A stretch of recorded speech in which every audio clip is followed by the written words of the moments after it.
welcome back to another episode of Enter the Nerdom. I'm here with co-hosts Stan Morrissini. Hey, Watson Bloody Bradshaw. and I am obviously Chad Cook. Hi, Chad Cook. Hi. Has some emphasis on that one. Definitely some Little emphasis on slap that, some yeah. respect on that. Slap a little respect on that. The old, not too hard, I'm sensitive. The safe word is pineapple. I like pineapple. Would that be your safe word, Chad? Safe word? Yeah. No, my safe word would be... Oh, God. It's like, why are you stopping? It's a phrase. It's a phrase, not a word. That would probably have the opposite effect. Yeah, probably. But then I give like a wink with it or something. Ah, okay. That makes sense. That makes sense. Yeah. Okay, a wink. Yeah. It's hard to see the wink under the furry costume, though. Yeah. Yeah. Well, yeah. Well, actually, it's me turning the. I have a TV remote in my hand, and I turn to a certain particular show, and then when they see the show on, they're like, "Oh, okay, Oh, Becker's on. It's time to stop. yeah." Well, that was. What if like the remote ran out of battery power, and then you couldn't change it? Well, that day I did not plan well. Then, No, and they just kept slapping you up. yeah. Well, either way, someone's getting something. So I don't know where that went, folks, but yeah, hey, this is this is definitely taking a different turn than our normal. kids, disregard every bit of that. Everything. You think there's kids listening? Yeah, there's kids listening. hope not. I know there is, because the one fan that we Oh, had my approached, gosh. Danny Boy. Yeah. That's And, right. So I'm sorry, kid, you had to hear that. You're going to learn a lot about life. Stay in school, do your homework. Yeah, Don't do drugs. and all that. Yeah, all that. Exactly. I was gonna add something, but I was like, nah, they're not old enough for that pretty- yet. No. Bases are covered. Exactly. Yeah. Exactly. Okay. All right. On that note, On that note, We'll cut this out. yeah. But yes, welcome back, everybody. We do have a couple things to talk about. A couple trailers have dropped. We've watched a couple movies. I think what Chad and I, Watson and I, really want to talk about, because Chad, you haven't seen it yet, right? I have Andor? not, but I know how it ends, or yeah. at least I know how it continues. Yeah. Okay. Yeah. It continues. Yes. What Watson and I really want to get to is Andor season 2. yeah, we're going to talk extensively about it. Heavy. spoilers for Andor. Yeah. Season 2, So starting turn it off right now right if you now. Fingers in are ears. not caught up. And if you have not started watching the show, please start watching it. It's Yeah. So and then good. you come back to Yeah, this episode. I mean, just unspoilery, but it might be the best Star Wars thing out there to consume. It's the best Star Wars thing out there. I will go ahead and say that. And I also Would you think say it's Star pre-wars because it's not the actual war yet? no, because then you could say that about the prequel trilogy. So I guess so. it's the yeah. Well, I mean, there's the Clone Wars and the second one, so then you'd And the say Clone- yeah, so- it would be either. It's the wars is brewing. Yeah, it's the Yeah. Cold War Well, the wars before is- the Yeah, actual it's the war. resistance, the start of the Yeah. resistance. yes, the I mean, I think it's a fantastic show. I think it's definitely for a certain generation, though. oh yeah, of course. I wouldn't show my kid Andor, but I'd show my kid, Skeleton Crew. I think Skeleton Crew is phenomenal. I think there's enough room Yeah. in the Star Wars universe where you can have silly, you can have Ewoks and lightsabers, and you can also have something like this, which is very grounded, very real, like just relationships that are just beautifully fleshed out, motivation of people that you might not see coming or might not. It's really well done. Yeah. And a well-lived big world. Yeah, it's I've said before, and I think it's definitely one of the best TV shows ever made. Just because of how well written it is, how well directed it is, how well acted it is. I mean, every single frame, every single scene of Andor looks like you just capture the image and hang it on your wall. That's how beautiful it is. No, absolutely. The cinematographer is the same guy who did Chernobyl. Mm-hmm. And you can, you're right. Like every scene is like a painting. Mm-hmm. There's certain scenes the beauty of the show is filmed in a lot of real locations. Yes. They used That's a the lot. strength of it. There's not a lot of most effects are practical in the Right, show. right. Obviously there's a few CGI elements, but it's beautifully done. Yeah, and even the CGI stuff is very well integrated. Well, and that's, I said it the last episode, it's they use CGI property, which is they use it to enhance things. Yes. To punch things up. They don't use it to replace things. Right. You know, so it's like, yes, it's a real building in, I think they filmed a lot of stuff in Britain. They think they filmed stuff in Europe, Australia, some parts of Europe. And they have like a brutalistic, in terms of architecture, apartment building. And in the back, you see Coruscant with these like gleaming skyscrapers. Yeah. But that's CGI. And that's how you're supposed to use CGI, is to enhance things. Yeah. You know, like they have this actual structure that they're using to film the show at. And around it, you have the flying cars and all that other stuff. No joke, talk 45 minutes about the set design alone in this show, and how the Imperial design versus all the, like, the Gorman planet, the the farming planet that they're on, Ferrex, which is the planet they originally was from, the brick planet. Yeah. I mean, everyone had so much history baked in, and the way that, the Imperial stuff is this brutalist kind of, like kind of blocky, concrete, and like the planets like Mos Mothra's from, and so it's all curvy and very nature, and and it's and Star Wars has had this since like Return of the Jedi of like nature versus this Imperial industrialization. Like you get the Ewoks, it goes back to that. So seeing like these beautiful like natural depictions getting kind of taken over, like you see it in the Gorham episodes, where they've got this circular city center, and then the Imperial building that's in the background is this large like obelisk, and just looming over them. It's brilliant. It's gorgeous. Yeah, it's gorgeous. And I think it's one of the few shows that actually is filmed in live action, it seems. In actual locations. And like, I don't know how many extras they have on those shows, but a lot, dude. Every scene feels it's a city that's lived in. Yeah. Versus like a back lot with like maybe 3 or 4 extra people. Right. Like when they do group shots, when they do like the scenes in the Senate where just people in the hallway, like it's populated. Yeah.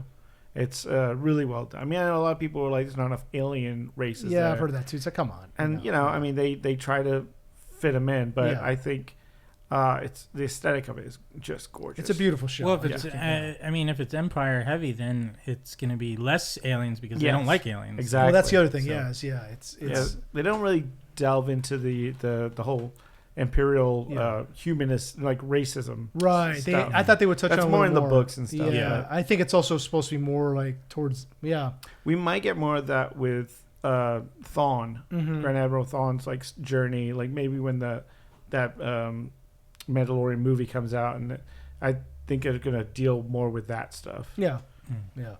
But yeah, it's a beautiful show. We just had they dropped them in series of 3 batches. Yeah. 3 shows. What did you think about the dropping them in groups of 3 like that? I like that, man. You know what? I had no problem with that. Like you didn't like no. Instead of taking the whole 12 weeks to tell a story, like doing it in like 4 weeks. Yeah, I didn't mind that. I didn't because if they had dropped it all at once, it kind of tends to muddle things a little bit. Yeah.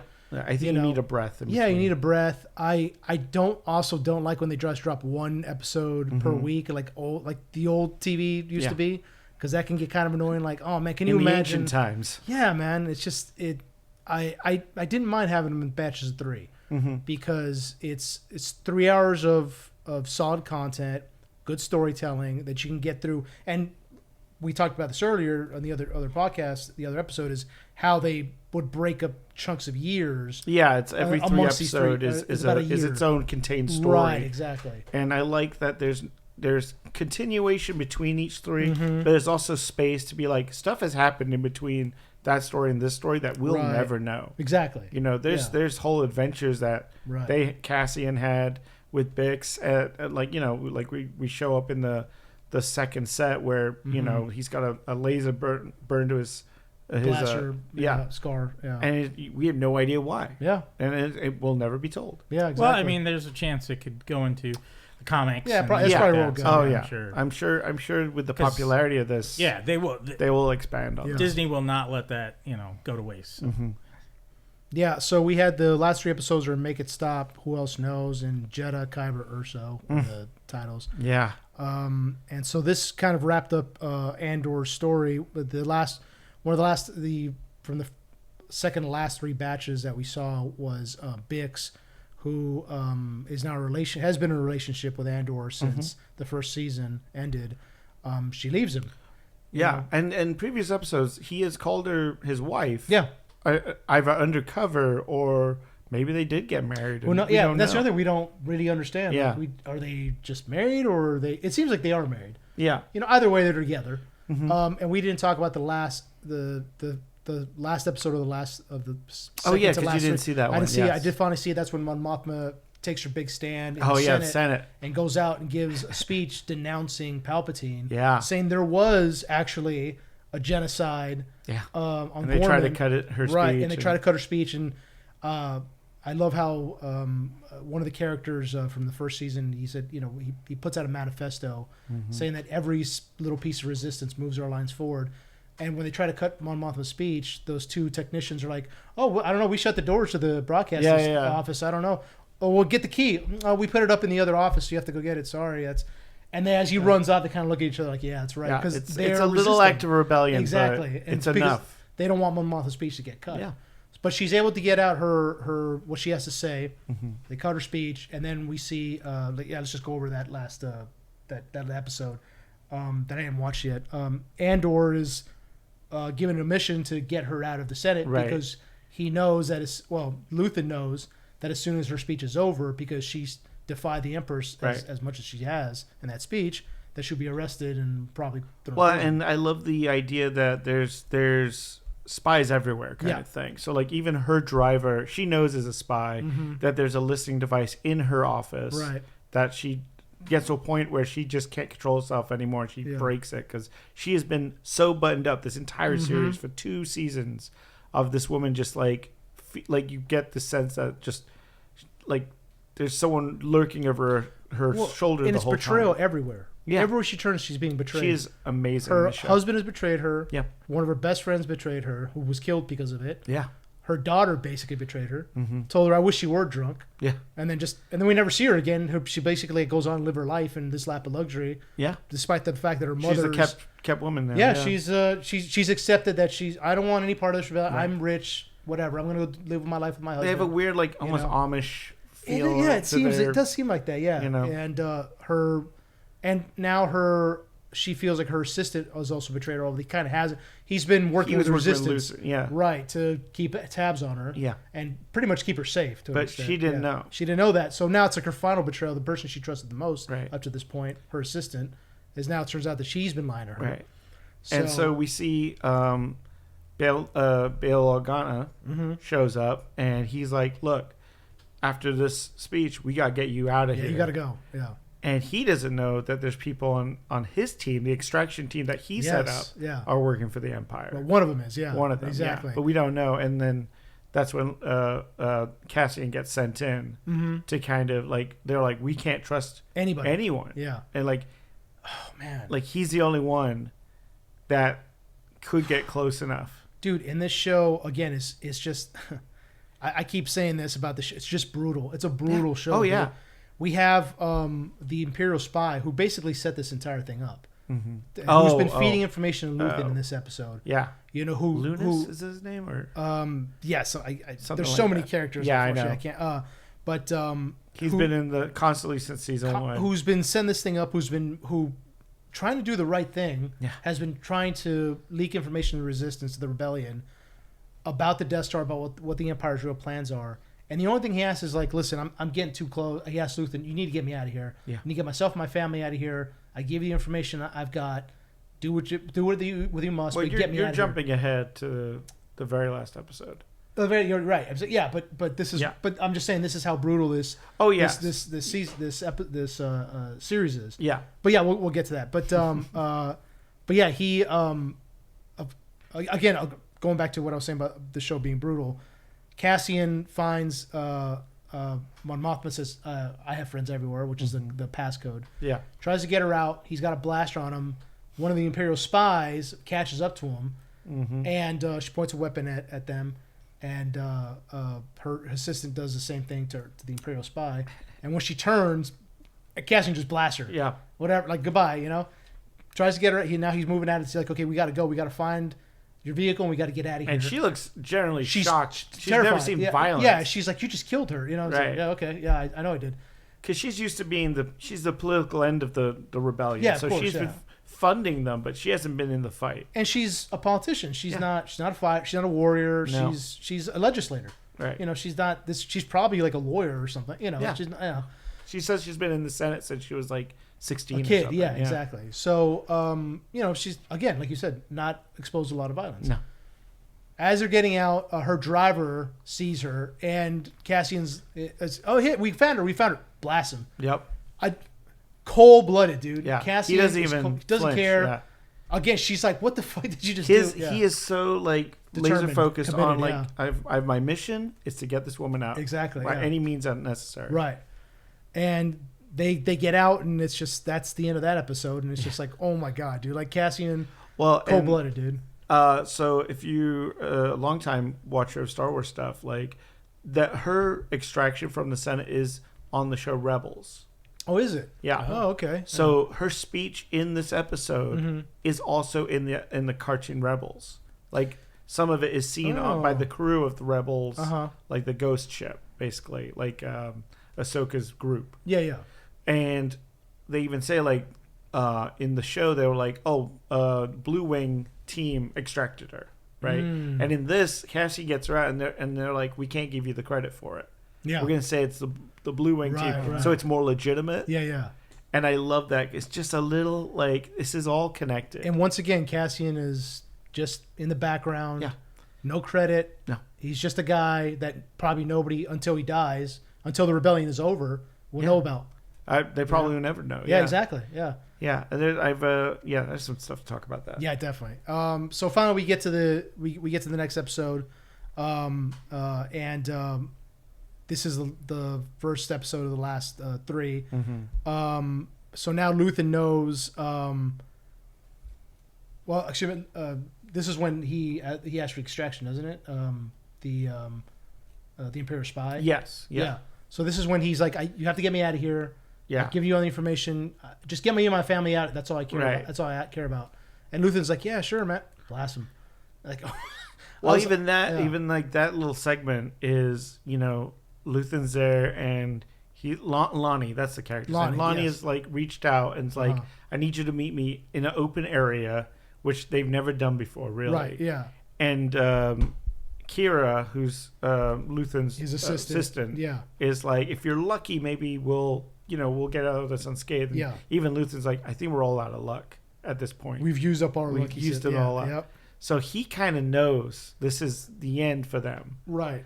And so he's like, okay, like, I'm going to go get Lonnie. And then Lonnie tells him, like, he's had clearance to the highest, like, form of Imperial for, like, a year, but didn't really use it until that day. And he went on, what's her name? Not Daenerys. Oh, Deirdre? Like, he went on her files for, like, 3 hours and found out all the shit out that she was, like, putting together to find Axis. And it just happened to be all about the Death Star. Right. And so he's like, look, you got to get this information out and you got to save me. And he's like, I'm not leaving I'm not going to say anything, until you tell me where you're taking me. And Luthen says, Yavin. And as soon as he gives that information out, like, I knew, like, oh, Lonnie's dead. Yeah. Like, because that's not information you would just give out to anyone. Exactly, yeah. And even, I think Luthen knows, like, I got to give him something to calm him down. Yeah. But I got to get rid of him. And Luthen knows that even though he's on their side, if he gets captured, they're probably going to torture him. Yeah. He'll give or just threaten his family, and that's it. And then he'll give up everything. Yeah. Luthen, Mon Mothma, Yavin. And knowing the severity of the information he's got. Yeah. Exactly, yeah. He's all they have to do is just plan a trap for Luthen. Yeah. And Luthen does kind of fall into a trap. I mean, it was all about getting that information out, and then Luthen's like, okay, Kira, you go give this information to Cass. I'm gonna go get rid of the radio equipment, everything, and he goes back to his shop. He pours a little vial of acid. Right, starts destroying the radio, just to be like, and then what's her name? Why am I blanking on her name? Ooh, Deidre? Deidre. Yeah. Jeez. She walks into the shop, Mm-hmm. all cocky as all hell, going Yeah. like basically, I got you. I've been looking for you for years. Yeah. And she goes in there by herself, Yeah. which is a Because mistake. she's doing her like her Jean victory dance. Valjean kind of like, Yeah, exactly. like, I got you. Yeah. And he's like, there's a great exchange between the two where Mm-hmm. she's like, oh, is everything in the shop real? And he's like, oh, there's like 2 items here that we don't really know about. Right. Which is like clearly he's talking about them. And then, like she goes to arrest him and try to get as much information out of him as they can. And he puts a knife to his gut. You know, he's like, stabs himself. Yeah. Stabs himself like, look. And he even, for season 1, he's like, look, I know I'm never going to see, the Republic. Right. I'm doing all this shit, but I will never. For a live to sunrise, see I'll it. never see. Yeah. Yeah. And so this was his this is, you caught me, good, but you're not going to get any information on me, Right. So his last bit of defiance. And of course, the ISB storms in and keep him alive. Right. They want to keep him alive. They take him to a hospital.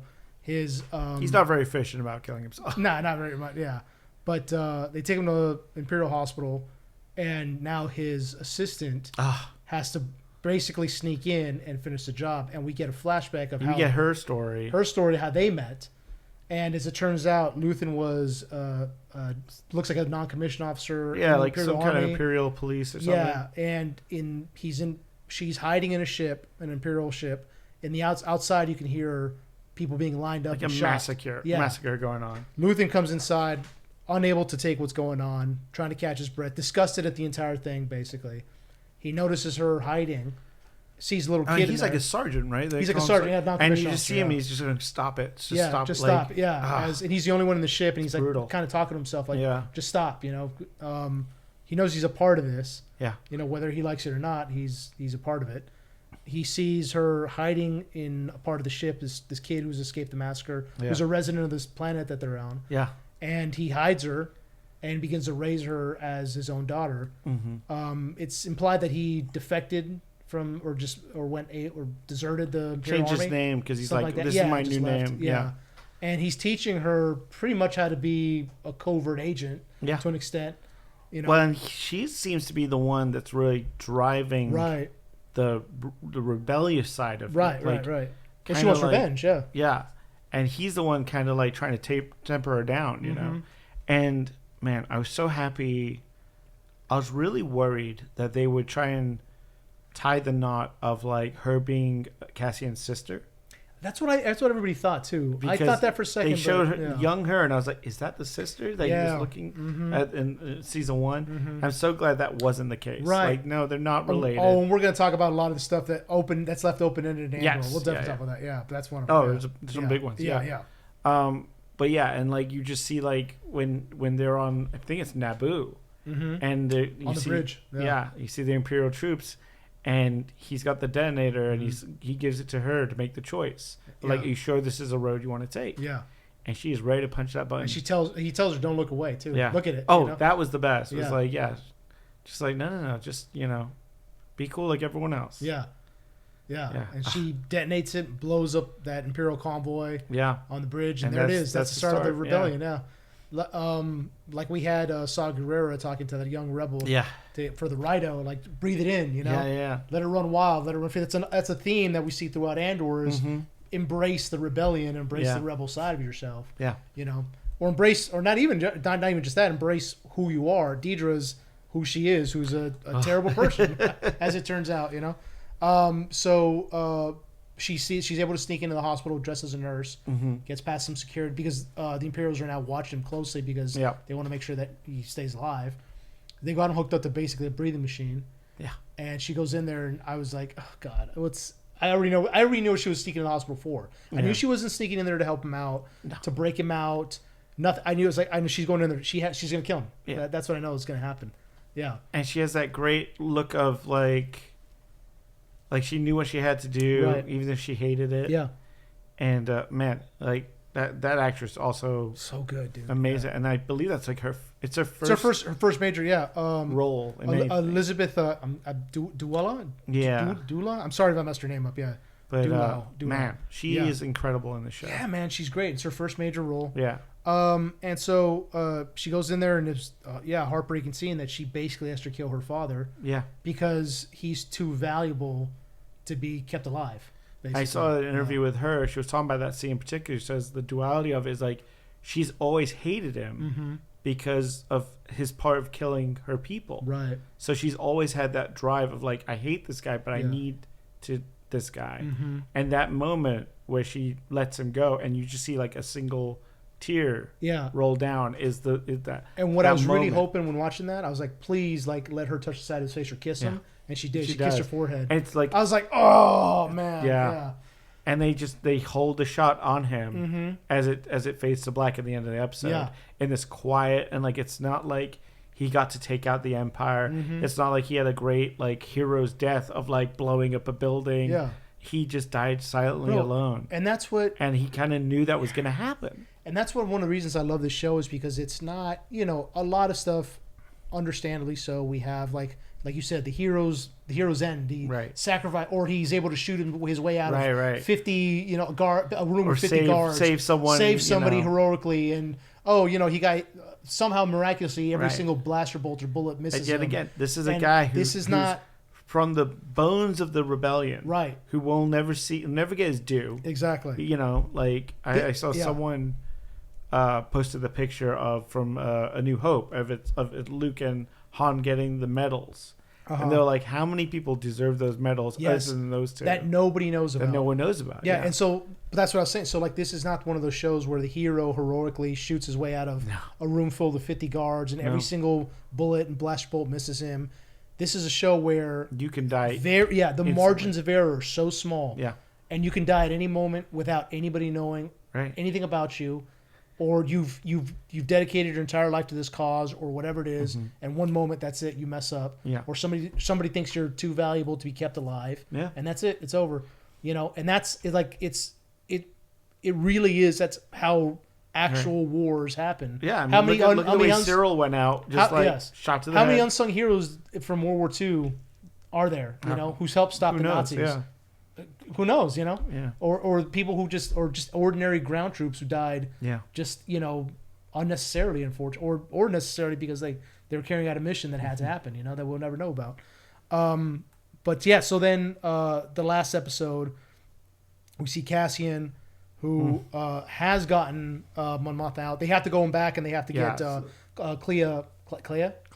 They have to get her out of Coruscant because she sent the message saying something about the Death Star. I do love seeing him in Yavin with his buddies. He's got K2SO hanging out, just hanging. It's like a frat house. They're getting drunk and playing cards. Yeah. And just his Bix left, and he's just kind of just living his life, man. Right, exactly. I mean, he's it's one mission after the other. Yeah. This is his downtime. Yeah. But then they get the message, and oh shit, we have to go save her. Yeah. Which going literally right into the heart of the Empire. Yeah. Coruscant. I'm sure he didn't think you would be going back. Exactly. And then so they reach her, and the entire time I was like, during this episode when they finally link up with her. They're in his old apartment. Yeah. That he shared with which Bix. is all just ratted out. Yeah, now. It's all destroyed now and kind of run down. And she tells him what she knows, and I'm like, get out of there, get her and go. Like, what are you guys doing? And they're sitting there having this conversation. Obviously, Tony stuff you could take. Yeah, you can say this on the show. Tony Gilroy knows what he's doing, so he did that on purpose. Oh yeah, so that people can be like, "What the fuck are you guys doing? Get out of there!" But she's basically thinks that she's coming to the end of the line. Like, whatever happens to me doesn't matter as long as I get this information to you. And Cassian is saying the opposite. Like, come with us. Right. So you can come back to Yavin and you can continue this fight with us. Yeah. Of course, the Imperial Security Bureau finds out. They send a SWAT team basically to take I love them them trying to triangulate with the good, code, yeah. like trying to find out where the they're trying to use a radio to find out where she's at. From. Yeah, exactly. And like using like going floor by floor, basically scanning, where they're at, and just you can feel the tension. Yeah, definitely. And it was one of those scenes where it's like, Cassian was basically told K2SO, like, you stay on the ship because you're a big fucking Imperial droid. You're gonna freak everyone out. And K2 being just kind of like, fine, I'll stay on the ship. Right. and then when K2SO finally like. Yeah. So what happens is the ISB troops or soldiers, whatever they are, who are wearing like white. Like the white Imperial armor over the black officer's uniform. Yeah, it was pretty. It looked pretty sick. It's a good look. I mean, when I saw that in the trailer, I thought those were rebels that had kind of like infiltrated. Yeah. Were trying to infiltrate something and stolen some. But it turns out I'm sure there's guys on the 501st who are like, it's a new thing we got to do. Yeah, it's a lot easier and breathable. way to wear definitely. That armor. Oh, we're definitely gonna see those guys walking around. Yeah. Cons. Yeah. So they send a SWAT team up there, basically a tactical team to try to arrest her. And there's a massive firefight because now they're stuck in this kind of block apartment. Yeah. And they use a stun grenade. That stun grenade, that was a great scene. That was in the trailer. Yeah. I was wondering where that would come in. Cassian and the other guy are... Merrick or is it Krennic? No, Krennic. No, Ruscott. Duncan. Ruscott? Yeah. Ruscott Melshi. Melshi, yeah. Melshi and Cassian are pretty much stunned. Yeah. And here comes Kate. Now they're stuck. Yeah. They've blocked out. They blocked the comms too. Blocked the comms, and K2SO luckily figures out that they blocked the comms and goes over and helps them out. Oh, it was awesome seeing that. When he like picks up the Imperial officer as like a human shield. Mm-hmm. And the poor guy snaps his neck and then starts walking with him. Yeah. And it's just so good. Like, goddamn, those K2 droids are brutal, dude. They will fuck you up. Yeah. And we saw it in the Gorman massacre. Yes. Yeah. And so they finally get out. They get her back. Mm-hmm. And now we see that Cassian has been given information. One final piece of information that leads into Rogue One about go meet with this guy who has more information about. Yeah, because basically they got the information, but they need to like clarify. We need to get a kind of a secondary source, to make sure this stuff is And meanwhile, Deidre is being arrested because she fucked up really badly. Ben Mendelsohn, this scene, so good, dude. Kills like he eats. The entire he is so good in this scene. Everything he's in, he just like just sucks the air out of the room because he's so good. But like she's like, and it's shot so beautifully where she's like sitting down, the camera is on her, like she's in the center of the shot, and he just comes in with that cape right behind her, just over her, and just kind of spells out exactly how she fucked up, how she is a scavenger for information, like she was trying to make her way up the, she's gathering all this information so that she can catch access. But, like, this is all stuff she wasn't even supposed to have access to. Right, yeah. Like, and how, like, all your information got out there. Well, and he asked her, what did you see? Mm-hmm. And she says, Death Star. And right there, it's like, oh, you just fucked up. And he puts one finger right on her top of her head. So and condescending, dude. Yes. Her face, like, she, like, goes shock white. Yeah. And, like, it's like he hit right into her spine. Yes. Yeah, it was so good. Yeah, and then as he's leaving, he grabs her by the neck. Yeah. And basically tells her she's nothing. Yeah. It's, oh, my God. And this is what working for the Empire is like. Right. And yes, and then you mess up, you're done. The flip of that scene is when Krennic goes to her boss, and they both know they both fucked big time. Yeah, they're like, "Oh, my information on the Death Star is out there. Yeah, you guys didn't catch Cassian, or the information is leaked because you set up this dumb thing of her being like got a plague or something. So everything was spread too thin. Right, your net was too wide, basically, and." Krennic like calls him by his first name. Yeah. He's just like, see you around, Leo, or something like that. Mm-hmm. And it's just like they both know they're dead. At that point, they both know they are just toast. Right. And so they come for Deidre's boss. Yeah. And he's listening to a Nimic's manifesto. Yeah. That was interesting. Which was interesting because I don't think that, and so as he's listening to it, he's kind of realized he says it's just spreading so fast. The rebellion, basically. And I don't think that he was, at that moment, he was converting, no. Yeah, I don't think he was just like, wow, this is out of our control. Like, yeah, he knows even it's inevitable. It doesn't matter if I die or not. We've lost, basically, is what he was thinking. But I think he's 100% a security, an Imperial security man, for sure. And so, as he's listening to this thing, they come to arrest him. They say, they're waiting for you downstairs. That's the other great thing about the show. It's also very subtle. Yeah. It doesn't tell you. Yeah, it says they're waiting for you downstairs, and we already know what that means because he looks terrified as he's listening to this manifesto. He knows his numbers. He knows he's dead. They're waiting for him down the stairs to arrest him or shoot him. Yeah. And he says, "Can you give me some time to collect my things? Collect my thoughts." And his coworker's like, "Yeah, sure, of course." Waiting outside with 2 stormtroopers, and all you hear is a blast, a bolter blast, and then the stormtroopers kind of react, and all he does, again, very subtle. This show, his coworker who came to arrest him just puts one hand up and just puts it back down. Yeah. Like that's it. And there's no words exchanged. There's no dramatic music. There's no oh my God, we how dare he? Yeah, that's it. It's just very calm and subtle, and that's it. He's dead. Yeah, and that's the end of that character. Yeah, and that's how this show is. It's just like these human beings are turned into numbers and just grounded under this huge imperial Well, and that's machine. the thing you learn about the way the Empire works is through fear. Yeah, exactly. And they all are so scared of Tarkin. Like they bring up Grand Moff Tarkin multiple times of just like everyone is scared of this guy, right? Or Palpatine. Like they're all just terrified. It's amazing they never mention Vader, which is interesting. Yeah, no, Vader's, they never say Vader. They say Palpatine more times than they say Vader. That's so true. The Emperor. What they say, the Emperor. Yeah. Or Grand Moff Tarkin. Yeah, it's that. That's. I just realized that. I wonder why. I bet you that's intentional though. I think it's because in the comics and some of the other literature. He would only send Vader out for special missions. Right. And also, any person he left alive, it would be like them telling a monster story. So he doesn't seem real yet because he's not. He's pretty much at his base most of the time. You know, when we see him in Rogue One, he comes out and talks to Krennic and stuff like that. So I think that's why Vader wasn't a focus, right? Because.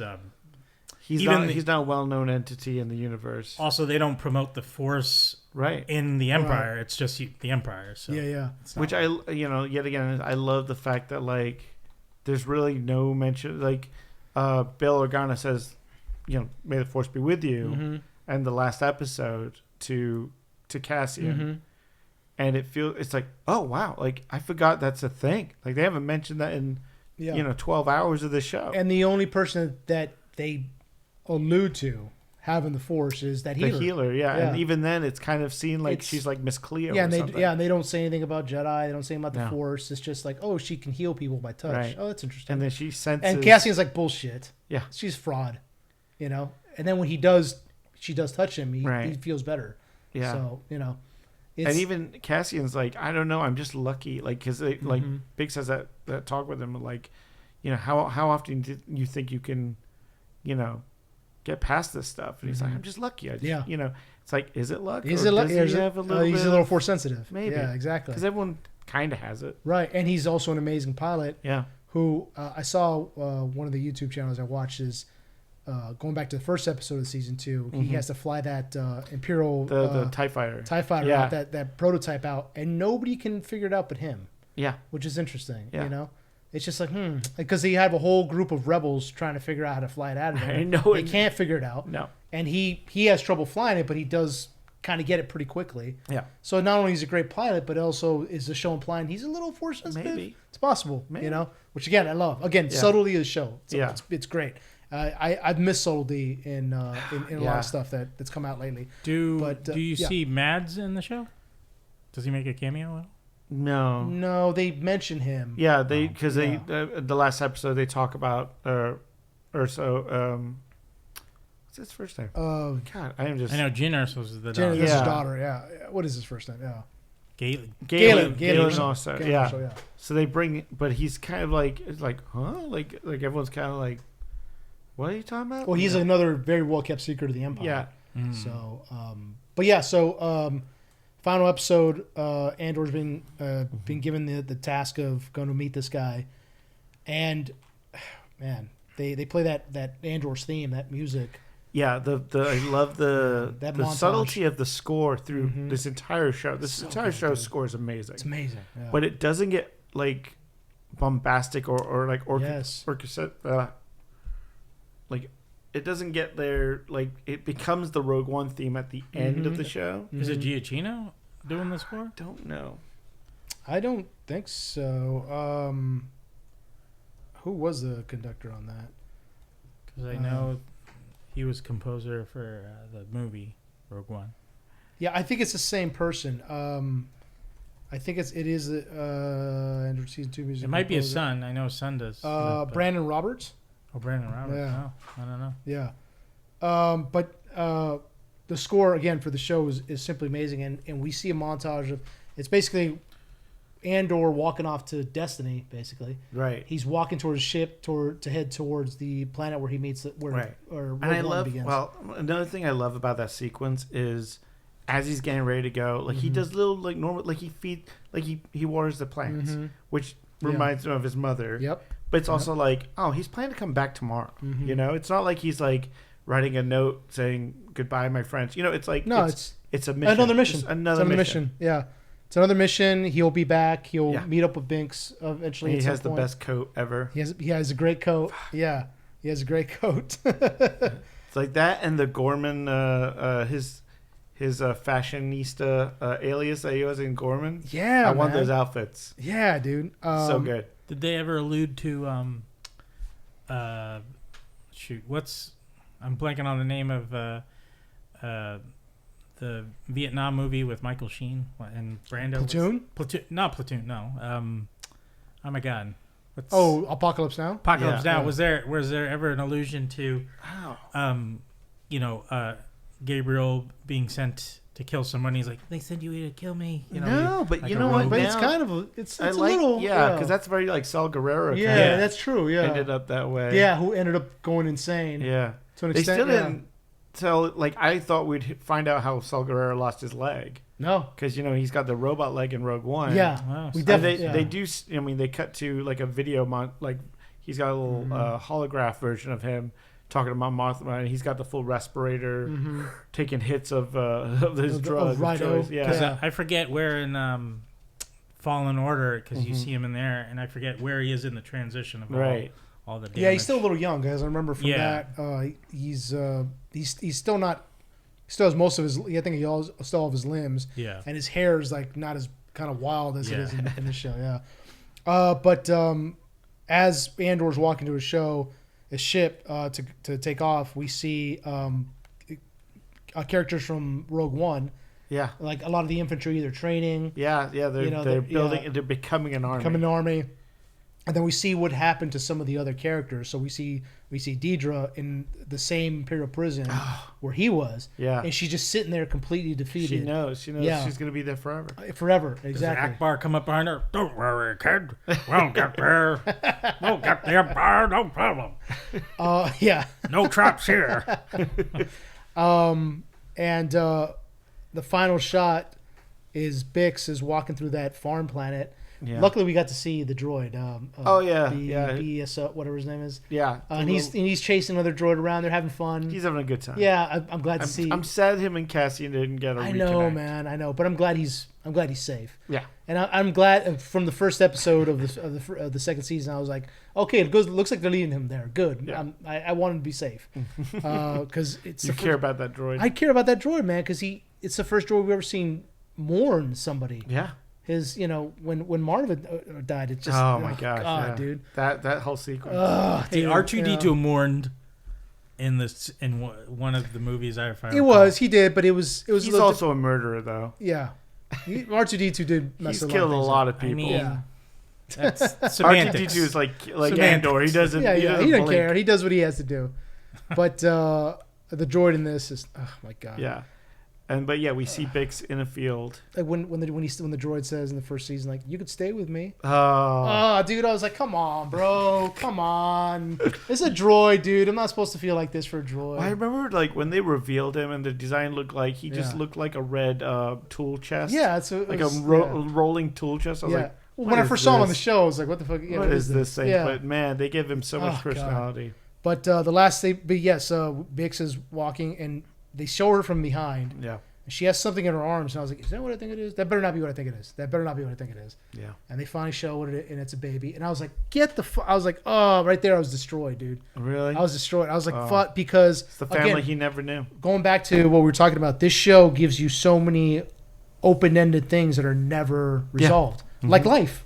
Yeah. It's just like Andor most likely never found out that he was a father. Bix left him, and this is another thing about the show that's really heartbreaking, but it's how life and how war is.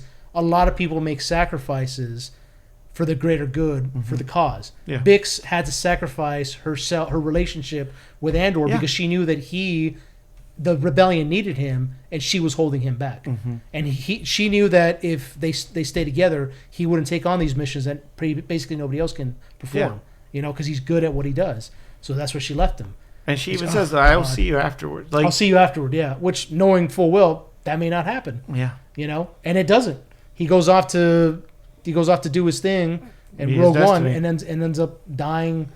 On a beach. Hey, his kid might have flew with Luke, and there's already a lot of speculation. Yeah, about who the kid is. Really?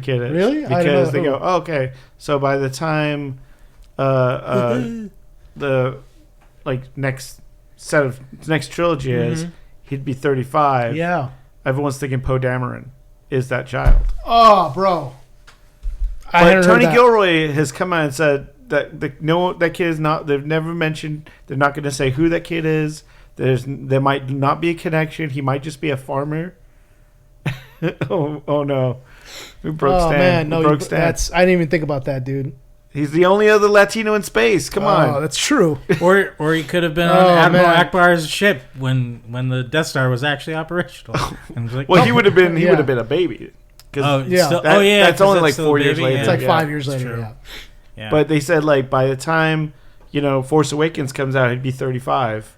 That lines up really much like Oscar Isaac. Well, the personality wise, kind of the pretty same. Similar, and he's an excellent pilot. Yeah. Oh, bro! But hey, I just broke. But then the new Empire, when they blew up like 5 different planets at once, maybe he was on one of those. Yeah, so. Somehow. Shut up, Chad.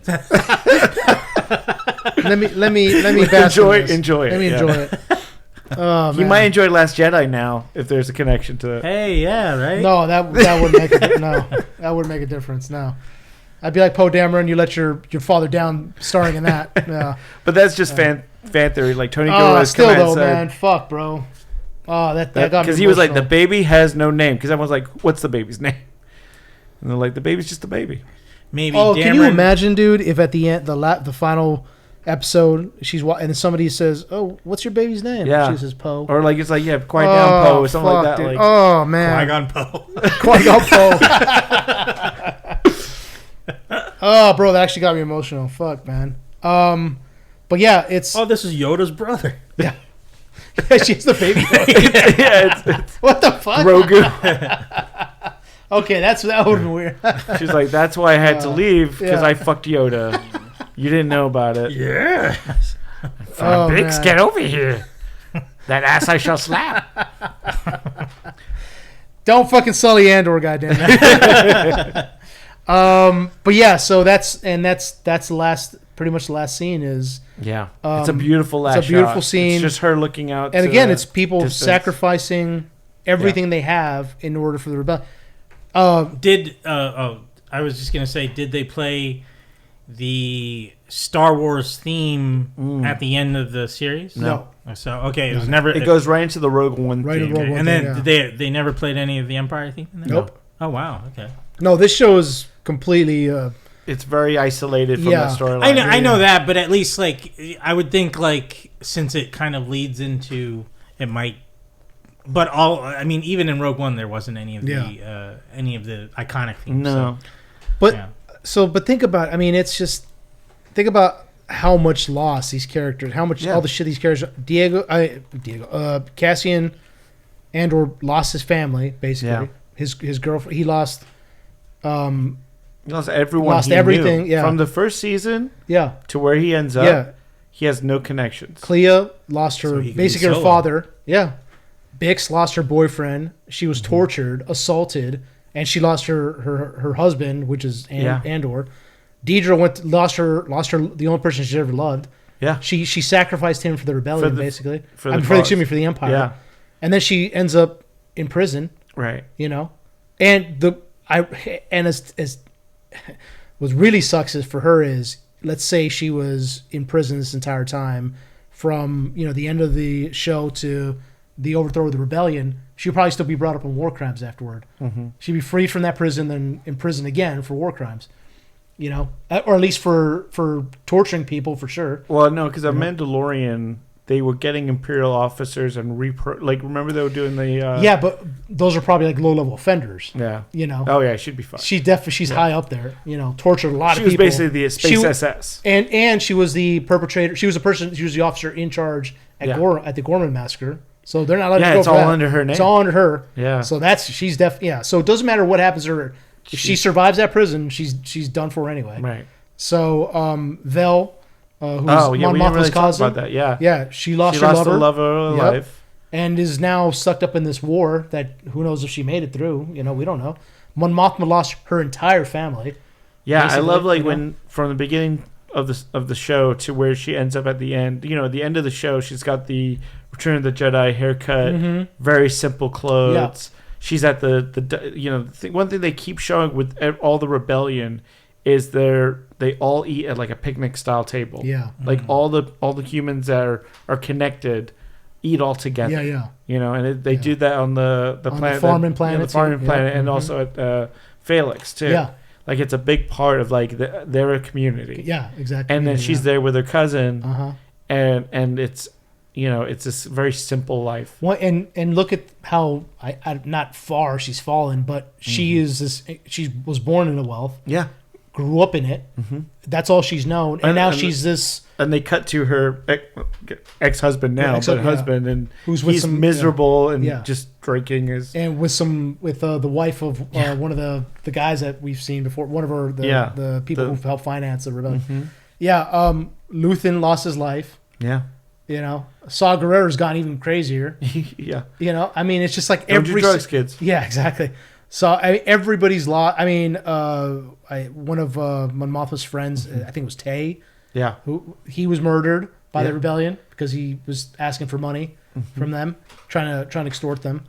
Karis, Nemik, who put the manifesto out, was killed in the robbery. Yeah. I mean, it's just like so many characters. Cinta was killed accidentally, needlessly. Yeah. You know, completely. It was a complete accident. Yeah.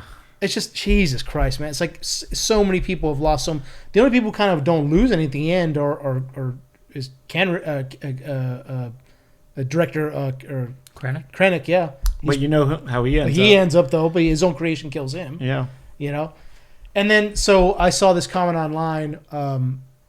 So we know at the end of Rogue One, Cassian tells Jyn, "Your father would have been proud of you." Mm. You know, and so I saw it on one of the comments for that season because now everybody's commenting on Andor season 2. Well, somebody commented, wrote in caps, "Marvel would have been proud of you." Yeah. Oh, dude, that shit destroyed me, dude. I actually got emotional, got teary-eyed reading that shit, dude. So Sandra and I were talking, like immediately after I watched those episodes, I put on Rogue One. Yeah. Did you do the same thing? Oh yeah. And how now, totally different. Yes, dude. And totally different news. Yes. Now. Yeah. It just changed a lot of it. Like so when he kills, you know, when I remember seeing it in theaters, and when he kills the contact at the beginning of the movie, it's such a like, oh my god, we've never seen. Yeah, like wow, you know, a character do this in Star Wars, and then by this point, you're just like, yeah, Andor's gonna kill that guy. No, you know, like for sure. Yeah, you know, like when he does, it's like, yeah, that's Andor. Yeah, that's Cassian. Yeah, that's how he's like. It's so well done, and yeah, man, the show's so good. It's just oh my god, and so.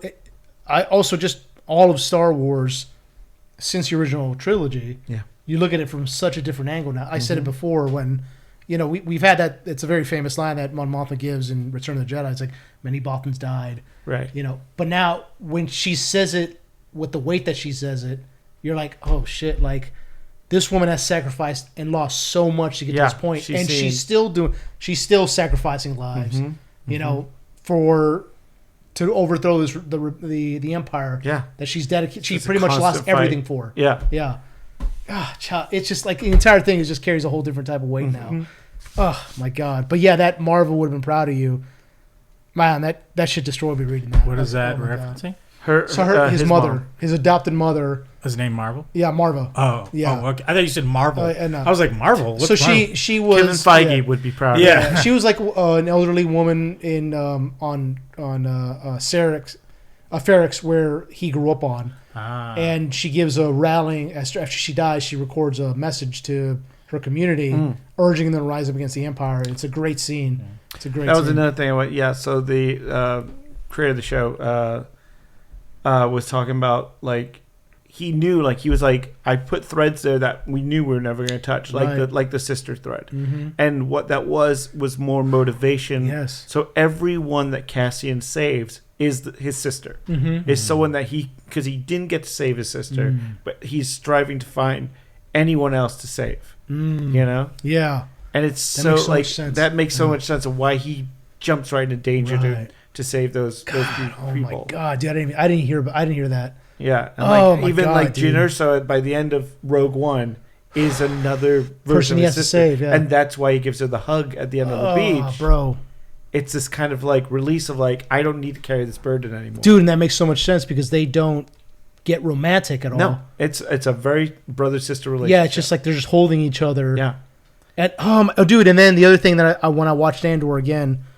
And obviously, I knew about this, before. We're gonna watch it right now. Yeah, except when I watched Rogue One, and I knew this before watching Andor. But right before, like, the blast wave hits them, you see Andor open his eyes wide. Yeah, and it's like that was already pretty touching. Yeah, just not before the show came out, and now the show's out, and watching that scene, you're like, oh my God, it hits dude. hard, hard because it's like this is the end of the road for him. Yeah,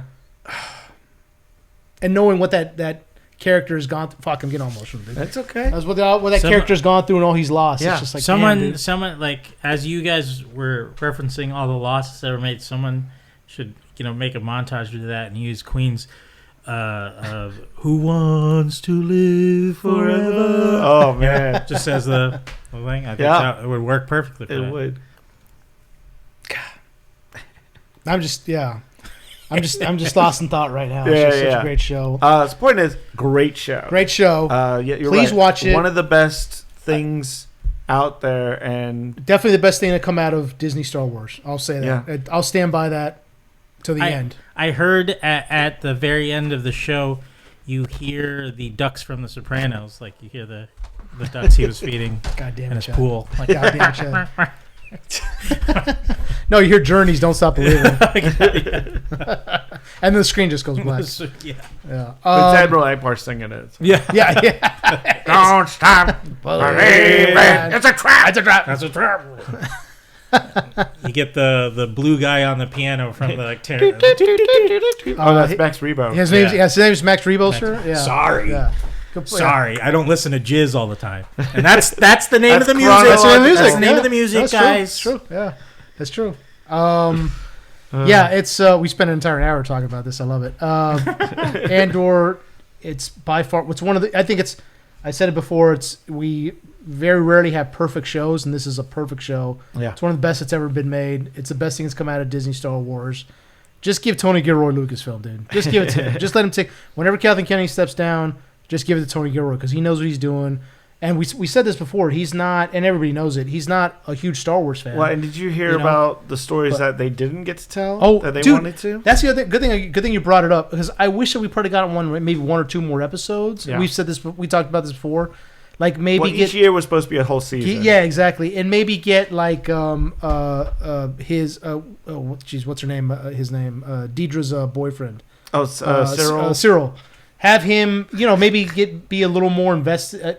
Show us some little more with the Gorman people. And that would have been because it looks like at the end they feel betrayed by him, and he's hurt that they think he's betrayed them. Well, they know he's betrayed them. So I wish we would have gotten a little more of that, of him like, okay, I'm here to do a mission. I believe in law and order. Oh, but these are just regular people who I begin to feel something for. So I wish we would have gotten that. It would have been certainly. It was his death was already very impactful, but it would have been heartbreaking. Yeah. To have him die knowing what that backstory was, Yeah, because there was, yet again, a lot of threads there with little stuff you see and you go, wait, what? Yeah. And then, if it's already been, or if it already was written, they can easily transfer that into the comics. That's probably what they do, yeah. Well, there was, a book. The original idea for cast meeting K2SO, so they were going to do a whole, dark horror episode. It was very much a bottle episode where Cassian's on a ship. A bunch of rebels are on a ship, and there's one droid on that ship, and it's like Alien. It's just taking out members of the rebellion on the ship, and it would have been K2SO. That would have been sick, dude. And yeah, we they talked just about couldn't. that. Yeah. They couldn't. Couldn't find the budget. Yeah, I thought you were gonna say they end up on a planet together, like Enemy Mine. And like, Mickey Mouse. I love that. Yeah. Yeah, what a great show. And again, we get a lot of things that are just not resolved, like Andor's sister. Just like life is. Just some things just aren't resolved sometimes. Yeah, and unfortunately. And you're dealing with something that spreads through a whole galaxy. It's like, like he never found her. Nope. And, never found out that he was a father. No. Jesus. Poe didn't know his dad's name. No, he never got to meet Poe. Now I want that to be true. Now I want that to be true. Damn it! That'd be the one thing that can't be in your heart. like I would go back and watch the latest trilogy with a different set of eyes if that was the case. That'd be like, okay, now I'm cheering. I always like Poe, but like now I'm definitely cheering for him. So, oh man. There's not that many Latinos in space. That's true. There's not. And Bail Organa got blown up. Sure he did. Yeah. So many people died. That's what was missing from the series. Randy didn't have a song at the end. That would have brought it all together, Chad. That would have brought it all together. Andor of Andor. Andor season 2. Please check it out. Season 1. I got the first season on Blu-ray. I'll definitely hopefully they release the second season, which I'm pretty sure they will. What if they come out with a box set? Are you gonna have to buy that? You gonna do it? You gonna do it? Depends. I think you'll do it. I may do it. You're gonna do it. I may do it. It's in the K2SO. Yeah, it's gonna be. Oh, that'd be sick, dude. Or it's gonna be. Oh no, the jacket he wore. An Andor jacket. Then I'm buying it. Yeah. Or it's in the shape of Saw Gerrera's leg. There you go. Yeah. The Rhinox, you have to take a hit of it. You got to hit to open it up. Yeah. That'd be great. Breathe it in. Let it run wild. I love that. I've watched that clip on YouTube over and over again, dude. My God, it's like 45,000 views, 30,000 of them are me. But yeah, Andor, amazing. I've seen people say that this is, unfortunately, I think the last good this caliber Star Wars will ever see, and I think that unfortunately that's true. So yeah, we're getting. I know Ahsoka season 2's coming out like next year because they're filming it currently. Sorry, I fell asleep. Yeah. And a Darth Maul cartoon about him running the crime syndicate. I mean, there's not a lot of other projects coming out, unfortunately. Yeah, I mean, I really wish they had done the Rogue Squadron movie. Because they're talking about we're getting to be Top Gun on Star Wars. Hey, great! They should have freaking had Andor bump into, like, I don't know, on some mission, bump into a pilot, and it's actually Han Solo for the Empire, because that Solo did pilot for them. They could, at some point there. I don't know if the timelines are. I mean, because he would be a lot younger. Yeah, a lot. Well, no, the way that movie went, like by the end of it, he was like, "There's someone by the name of Jabba the Hutt on Tatooine we could work for." So I'm like, no, that kind of lines up pretty quickly. Yeah. Well, I mean, the Lando show is still in development. What? Yeah, they're doing they're still working on that? Yeah. So maybe you can have Cassian show up on that. Yeah. He could just be at a bar or something. Just shoot one of Lando's people, something like that. Oh, what's really cool is Diego Luna and Adria Arjona. They dubbed the Spanish version themselves. Yeah. Oh yeah, cool. I heard that. Yeah. That's pretty dope. I didn't know about that until I saw an interview with them, which is pretty cool. Then they asked the interviewer asked them that, and then she was Latina too, and she started speaking Spanish, and all three of them started speaking Spanish. And then I was like, I can't be a part of this now. I don't understand. And Alan Tudyk's there going, what? Yeah. Andor, check it out, please. It's great. We also watched Final Destination. Bloodlines, which is the movie that recently came out. It's weird. I had to go back and I had to look at it, and the last Final Destination movie was 2011. Wow. And I didn't know that they had done 5 of them. I thought they only done 3. Right. No, I pre-watched all of them before. What year did the first one come out? It was 2003. So they it was 2002, I think. So something like that. They knocked 5 of them out in 10 years. Well, no, they did the first 3, and then they waited 2000. Yeah, wow. 2000. Yeah, and then I think the fourth one was 2009. Yeah. And then the last one was 2011. Right. So yeah, been a while. There was a big been a gap long between time. 3 and Yeah. 4. Did this one connect in any way to the other Nope. ones? Okay. Well, really. yeah, Well, it yeah. did. I mean, in the sense of they referenced one of the survivors from the second movie, Who found a way to cheat death. although Yeah. it kind of because at the end of that one, the kid blows up at the grill, and then her and the sheriff are still alive, and they don't mention the sheriff at all. They just mention the girl Kimberly in this new one, and that she beat it not the way they beat it in that movie. So that's why I was like, wait, did that way not work then? So she had to find another way off screen. Yeah. So I was like, okay, whatever. Did anyone return? Was there any return characters from those movies? Only just only Tony Todd. Yeah. With his last performance. Yeah. And when he came on screen, my entire theater started clapping. I started the clap, and everybody. I clapped, but I was like, just seeing him that way was just sad. So I know. I started to tear up a bit. Yeah, me because too, I was man. I read Me too. the last lines he has, he improvised. Yeah. Yeah, I mean, director of life. he was saying goodbye pretty much to you Yeah. on Yeah. screen. So I was like, oh, this is depressing. Yeah, it's really depressing, dude. I Yeah. know. So I was like, yeah, but Rest easy, Tony Todd. yeah, R.I.P. I know. But I mean, I would say this movie was a big improvement from the past. Well, actually, no, the one before that wasn't that bad because it was a prequel to the first one. I didn't watch the fourth or fifth one. So, Oh no, yeah, no. The last one was the the fourth third. one, not really good.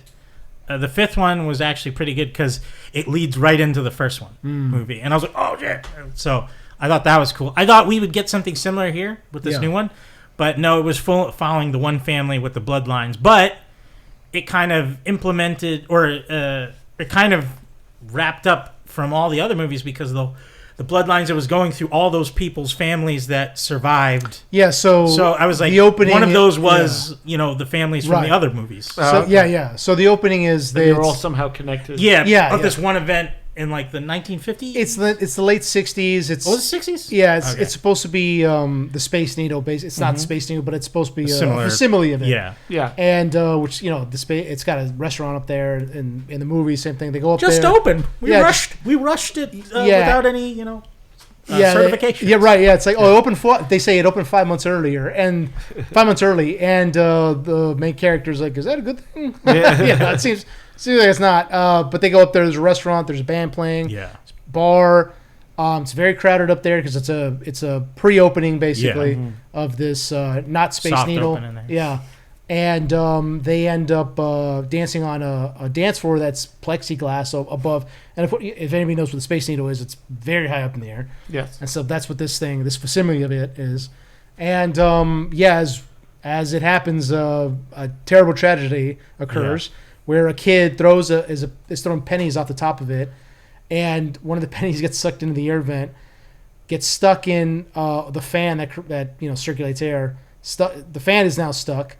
It begins to kind of spark because of that, the fan. Yeah. And then also a diamond crystal from the chandelier falls and cracks the glass floor dance of it. floor. Yeah. And then there was one other thing that is something said. The penny finally shoots out of the fan because it's still spinning. Yeah. And it dislodges a gas line. And there's a person inside the restaurant doing a flambe. The old 1960s, 50s, they used to do the flambes. Baked Alaskas and things like that. So and the gas catches that. It was a huge explosion. Yeah. And because the explosion rocks the top of the space, I'm just going to call it the Space Needle. It's not, but that's supposed to. Right. Rocks the top. Rocks the top of the Space Needle. It begins to tilt, which sets off the glass, and people fall through. Right. And of course, because there's so many people dancing on the dance floor, and it was finished 5 months earlier than scheduled. The support column that's holding up the section where the dance floor is at begins to bend, buckle, and crack, and then the entire thing people fall through. The entire thing falls. Everybody dies because the thing falls apart. Right. While it's on fire, while there's a huge explosion. Of course, the elevator's knocked out, but some people manage to get in. But because the thing is tilting, it free falls. And there's a guy that gets caught in the elevator door. Yeah. Because there's so many people in there. Oh, God. Yeah, and it slices him in half. Yeah. It's Final Destination, total gore. No. They try to take the stairwell, but because the entire thing is tilting and cracking, that section that leads down the stairwell is broken off, and now it's just open air. Yeah. And of course, the kid who threw the penny, who's portrayed as like a little shit. Oh yeah, he makes it out. He makes it outside, and But on the it's a baby Tony Todd. Yeah, at the opening, at the bottom floor of the Space Needle thing, his bodies start falling all over the place, and then the debris starts raining down everybody. And the kid makes it out. He's the only one that makes it out. He's like on the street. He's like, "Yeah, I made it," and he's just crushed by all this debris. So of course, that's the premonition. Tony Todd's character's a young kid who's who's a child of one of the performers. So he different kid, not the different. Yeah, he makes it out as well because the main character saves him, and of course she sees it. It's premonition. She tells, "Don't throw the penny, kid. Everybody get out." There's going to be... She puts out the flambe and all that. And they're able... she says, the dance floor's cracking. Look. And people look down. Yeah. Although, I don't know how you could be on a dance floor with a plexi and not see cracks going all over the place. I mean... But whatever. When you're boogieing it up, man. And they're like jumping up because they're singing... a little bit louder. A little bit louder. Shout. And so people are like jumping up and down. 1962. Yeah. Yep. And even like if I was at a table eating... I would look over at the dance floor. Aren't those cracks? Thank you. Yeah, I'd be like, I'd look down and be like, wait a minute.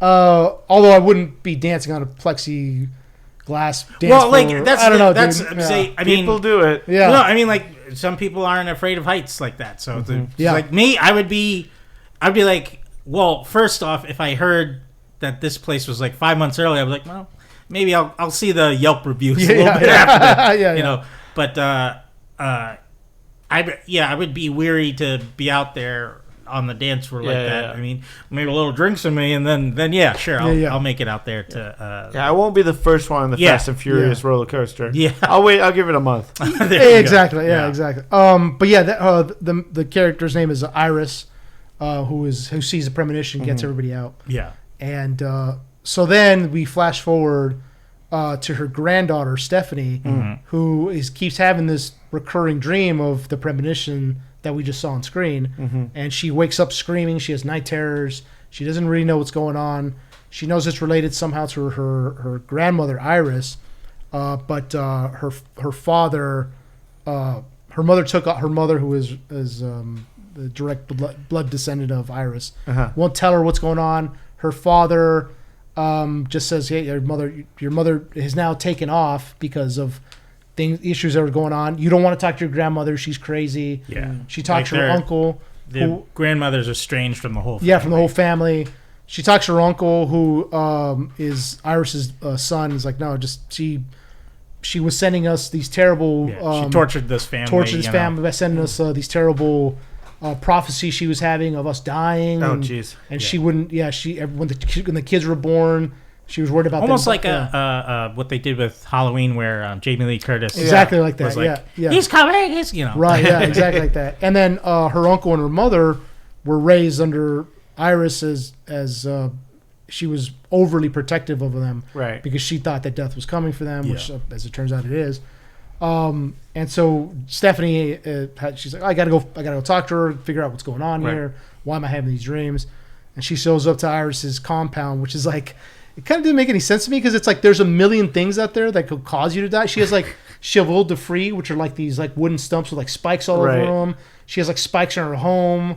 She has like all these like booby traps and things set outside. Like, she should live in like a giant pillow. Right, exactly. Well, you would think, but she doesn't. Now she doesn't step outside the home. Yeah, she does not leave the home. But it's like, how is that going to stop the entity that is death? Right. It's not a physical thing. I think you can't fight it. Yeah, it's a Rube Goldberg. I think it was that, so she knows it's coming. Like she could see.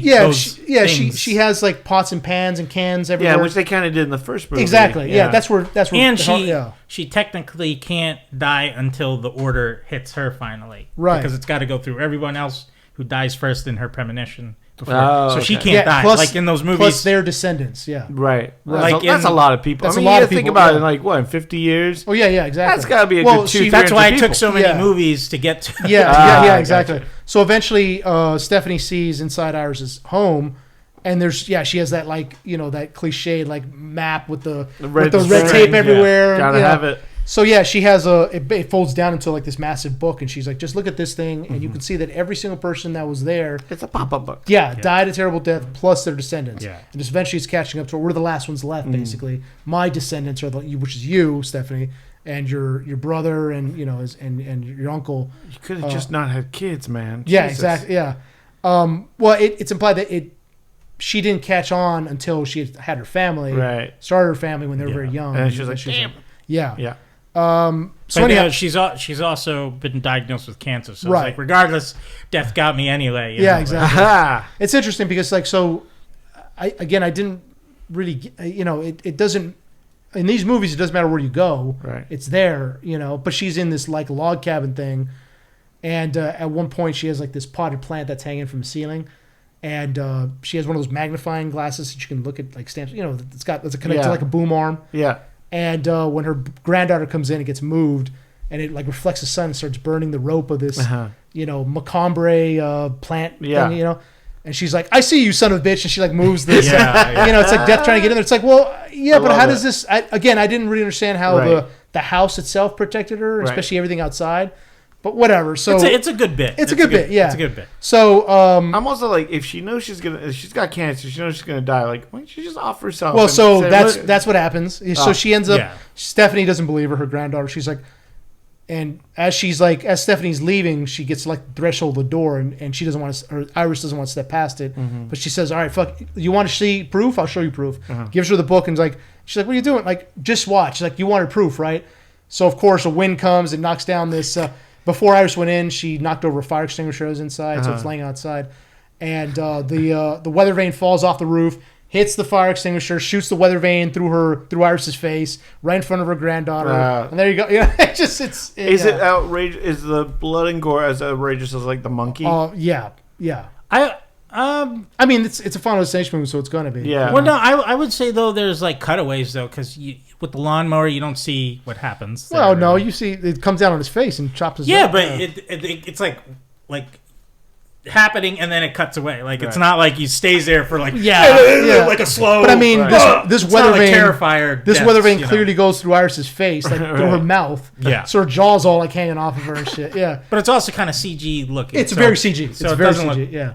That's the only problem I have with the movie is it's very over the top. Even CG, with her death, the bloodline is still. It's still going. Oh, okay. It's still going. I thought it would end with her, but no. That's the thing, though. Like, if she didn't, she could last a little bit longer before the cancer kills her, and then keep her. But they wouldn't. They would still be unprepared. So he's like, "Well, I gotta show you, so you can at least defend." The rest of your family or something. So yeah, she's trying to give her like the book of like and how it is that you can try to at least slow this thing down a little bit. Step 1, and she was able to track all of these other. Don't be around any weather vanes. Yeah, all of the other like survivors of that initial incident in the '60s through Tony Todd, who was her person in the field. That's why he knew things about it when all the kids came to him. Yeah. But Tony Todd was only in the first, second, and fifth movie. He wasn't in the other ones. So. Yeah, so, side note, at my theater, which was just at the Burbank AMC 16. Shout out to Burbank AMC 16. And we're watching IMAX, too. One of the actors who played Charlie, which is Stephanie's brother, and his name is Tio Briones. And the director of the film, one of the co-directors, Adam Stein, they came out. They're like, hey guys, and what's going on? Yeah. And we're like, oh shit, that's pretty cool. So we got to they talked to for like a couple seconds, and that actor is in the Chucky show. That's right. Yeah, that's right. He is. Yeah. So I was like, oh, that's cool. Yeah. So then this of course starts this whole thing in motion with her cousins and her brother and her uncle who eventually gets killed by the lawnmower. Yeah. So now like it's death is beginning to finish it up with it's unfinished business. So it would go to the uncle, then his kids, then the mother, then her kids. So and because whoever's older, that's how that's who follows that trip. Richard Harmon, who plays Eric, who is one of her cousins, is supposed to the movie tells you that's her full blood cousin. Turns out he's not. There's an incident where he's the older brother. He's the older brother of her cousins, so he's next because his father was just killed. And we see it in the trailer. He's a tattoo artist, you know, and he gets like the chain caught in his. It gets caught in like in the ceiling fan, and it gets caught in his ring nose and all this. So then I was like, oh, well, I guess he's dead. But then we see him later on, and it's like, what's going on? And her Stephanie, his cousin, is trying to warn him, like, stay away from those kids playing soccer on the street. Right. Watch out for that trash truck and this and that. And he's just like, whoa, what's going on? He's like purposely putting himself in danger. And as we find out, he's not related. He's not he's not the son of his uncle. He is the son of a different man that his mother had an affair with, and so he's outside of the bloodline. Yeah, so he's safe technically. Yeah, which it turns out he's not. But you know, that was more of an accident, I guess. Yeah. Yeah, I mean, like, I guess it was just things lined up in the tattoo parlor, and it was like just conveniently lined up where all these things. But they kind of trick you because in the trailer they make you think he's gonna or he dies there. Yeah. But then like it's revealed like, oh no, he survives. Yeah, my tattoo parlor burnt down to the ground and he was just fine. So it was a very funny like trick. I like that because we haven't really gotten that before where they usually die after you know, it all comes to play with the format a little bit. Yeah, and it was good. Like so when he got out and all these things were like he's supposed to be dying and he doesn't. I'm like, oh, I kind of had an idea of like, oh, I think maybe he's not related. I turned to Julie. He was adopted. Yeah, I went to go see it with Julie, and I turned around. I was like, I don't think he's related to them. Yeah, well, turns out he's not. Yeah, I at first thought it was gonna be he was like maybe they got it switched around and one of the other siblings was older than him or something, but that didn't make sense. And I was like, oh, okay, so yeah. No, I thought it was like he's either adopted or it was an affair. Something like that. So and he finds out, like he's like, wait a minute, what? He's not my father, you know? So and it's pretty funny. And like he had dad just tattooed on his arm after he died. So it was like that's just. And so he's funny. Like, so who's my father? Who's my father? And she says some name. He's like, he's my father? Is that why you always wanted to play catch with me? Yeah. it's you know, it's got that Final Destination humor. Went throughout he's a good comedic character. Yeah, exactly. So, but now his brother is next, and so his sister. His sister. Everything that his Stephanie said could happen ends up happening to his sister. Yeah. So the kids like are playing soccer. They knock down this like chain that's in the tree because this gardener's working outside. He blows a bunch of leaves in there because he's using a leaf blower. He blows a leaf blower in their face. She gets hit in the soccer ball, falls into the trash can.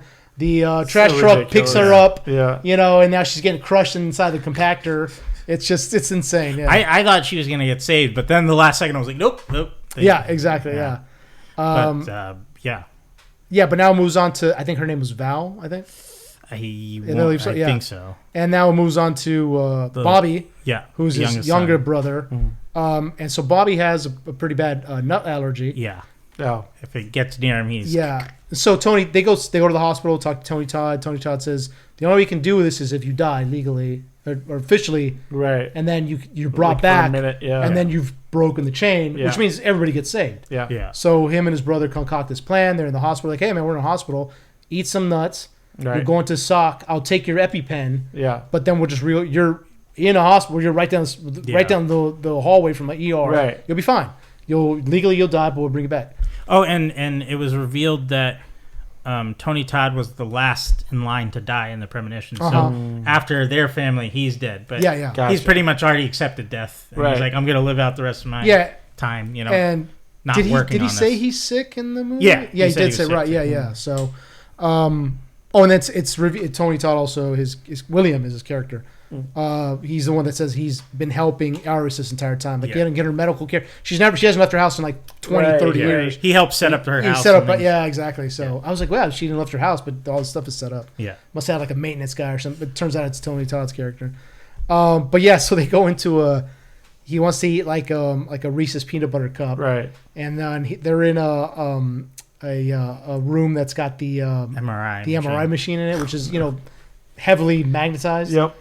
And of course, they knock a clipboard off the wall, which it lands on the computer and turns the MRI machine on. Yeah. And it goes to like, because there's like different levels that go into it. Like you can see on the computer screen, and it goes to like test version, and it's like ludicrous speed, like a Tesla or something. It's just like drawing in all kinds of like this stuff is just shooting everywhere. It's crazy, you know. Oh, it's great. So it's one of the best kills of the movie. Is the MRI scene. Because when they get the peanut butter cups from a vending machine that's right across the hall from the MRI room, and as they're trying to get, it's got those spirals on it that the vending machine has, and the peanut butter cups get stuck. So Eric like punches in. He's like trying to like rattle the machine, right? And of course, one of the springs kind of like pops loose. I was like, oh, that's it. That's gonna kill. Yeah. So they're in the MRI room. The thing is like spitting up like it's fucking. Like it's something out of Marvel, right? Just like, it's just drawing it. The super collider. We don't know that they can't do that. I'm pretty sure they can't. So, Eric wheels in a wheelchair for his brother. He's like, as soon as you go into septic shock, I'll put you in this thing. Don't worry about it. Takes a bite of the peanut butter cup. Starts going into septic shock. He's like trying to grab for his EpiPen, but his brother Eric is like, no, man, I'm sorry, I can't let you have this. Because then it just defeats the purpose. You just got to die for a minute. Exactly. Yeah. And of course, things start going wrong with the MRI machine. He gets, because all his piercings that he has all over his face, they get flung off his face. Oh. Then the wheelchair, which is metal, like flies towards him, like, and pushes him into the MRI machine, the hole. But at first he's being pulled because his penis is pierced too. So he's got Prince Johnson. It's just like you don't even see it, like just a bulge in his pants. I forgot about that. And then the wheelchair flies in behind him, and he's like, so it's like bending him in half. Yeah, and he is. And his brother is not. He's still going to septic shock. He's just on the ground. Yeah, he's just like can't breathe. His face is puffing up. Yeah. So he starts like crawling towards it because his brother has like the EpiPen in his arm. To cheat him. And so now his Eric has been like folded in half, completely inside the MRI machine. And if anybody's seen an MRI machine, that's not a very big opening. No. So he's folded in half, but he still has the EpiPen in his arm. And Bobby's like crawling towards it. He's able to inject himself. And so he's coming out of it, but he's able to stand up. A nurse comes in like, what's going on? And that spring from the vending machine comes flying across and just bores in, like literally bores, like it's spinning into his head like it would in the vending machine to like dispense candy. Right. It was great. It's so great. It's so insane, dude. It's so insane.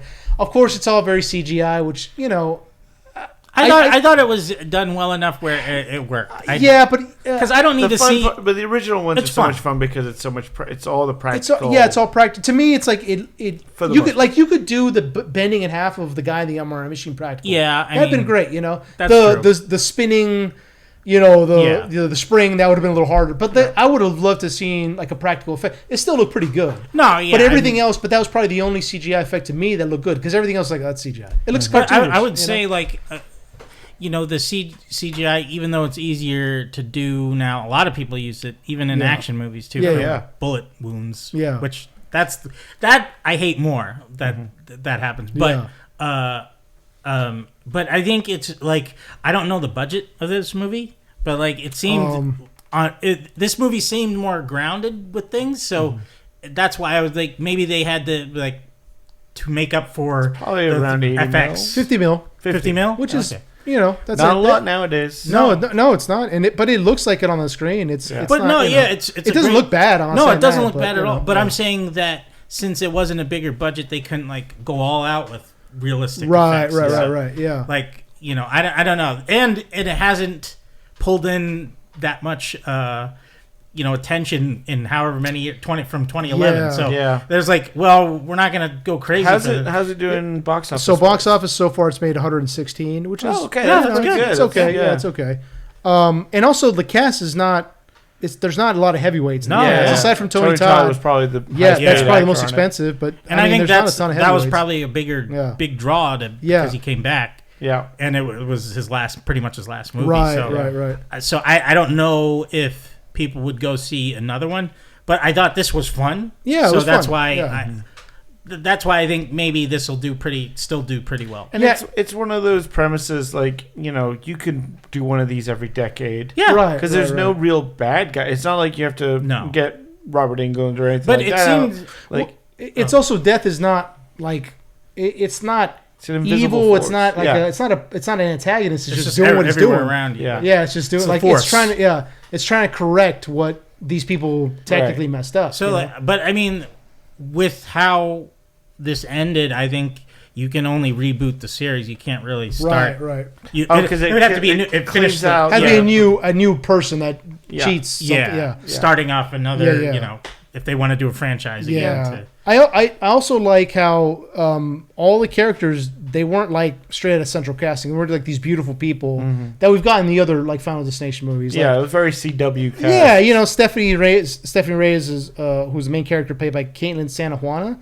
She looks like an average person you would see like on the street. She does. I'm not saying she's like unattractive or anything, but like she just looks like she's like one of those people that walk the street. Yeah, not saying that. Not saying that. No, she just looks like she's not like stunningly beautiful like Margot Robbie or something like that. Wow. Wow. I mean, hey, I'm gonna disagree with Stan. Everyone in that movie's fucking beautiful. Okay. But you know what I mean. She's not a 10 in your books. That's what you're saying. No, I'm not saying. Margot Robbie's a 10. Come on, come on now. But no, I'm just saying they look like ordinary people. Yeah, They're not like they're homely. Yeah, exactly. Yeah. So I've seen Richard Harmon, who's on. He's been on a bunch of other things, but he's just like just a guy like you would see in a tattoo parlor, doing tattoos. So. And I appreciate that. I was like, oh, great, So again, the cast isn't that big, so a lot of their money went to the CGI, went to the special effects. So and the locations, there weren't too many crazy locations. Yeah, I mean, it looks like Space Needle sequence probably needed a lot of. That was probably the most expensive. Yeah, that was the most expensive. Yeah, and I don't even think they say the state. Washington. It's implied it's in Washington. They don't say where. No, it's implied it's in Washington. Right. With Space Needle, but overall it's a great movie. Eventually they end up trying to go back to their grandmother's cabin as each of them is like slowly picked off. The mother's picked off next because they're trying to get into the cabin to prevent. Again, I don't know what the special power this cabin has, but whatever. Right. And I don't know how a bunch of spikes are going to stop death, but okay, whatever. So they break through, like she has like this very heavy security fence. They break through that. I think it's also to keep people out too, because people could bring in that's true. death I with guess, that. I guess that makes sense. Yeah, you're right. But yeah, they break through. They have her mother's been living in an RV. Yeah. They use that to break through the gates.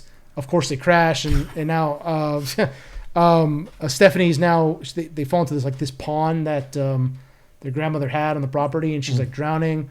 The mother dies. She's like crushed by a falling it was like lamp post or something. Yeah, a light. Power,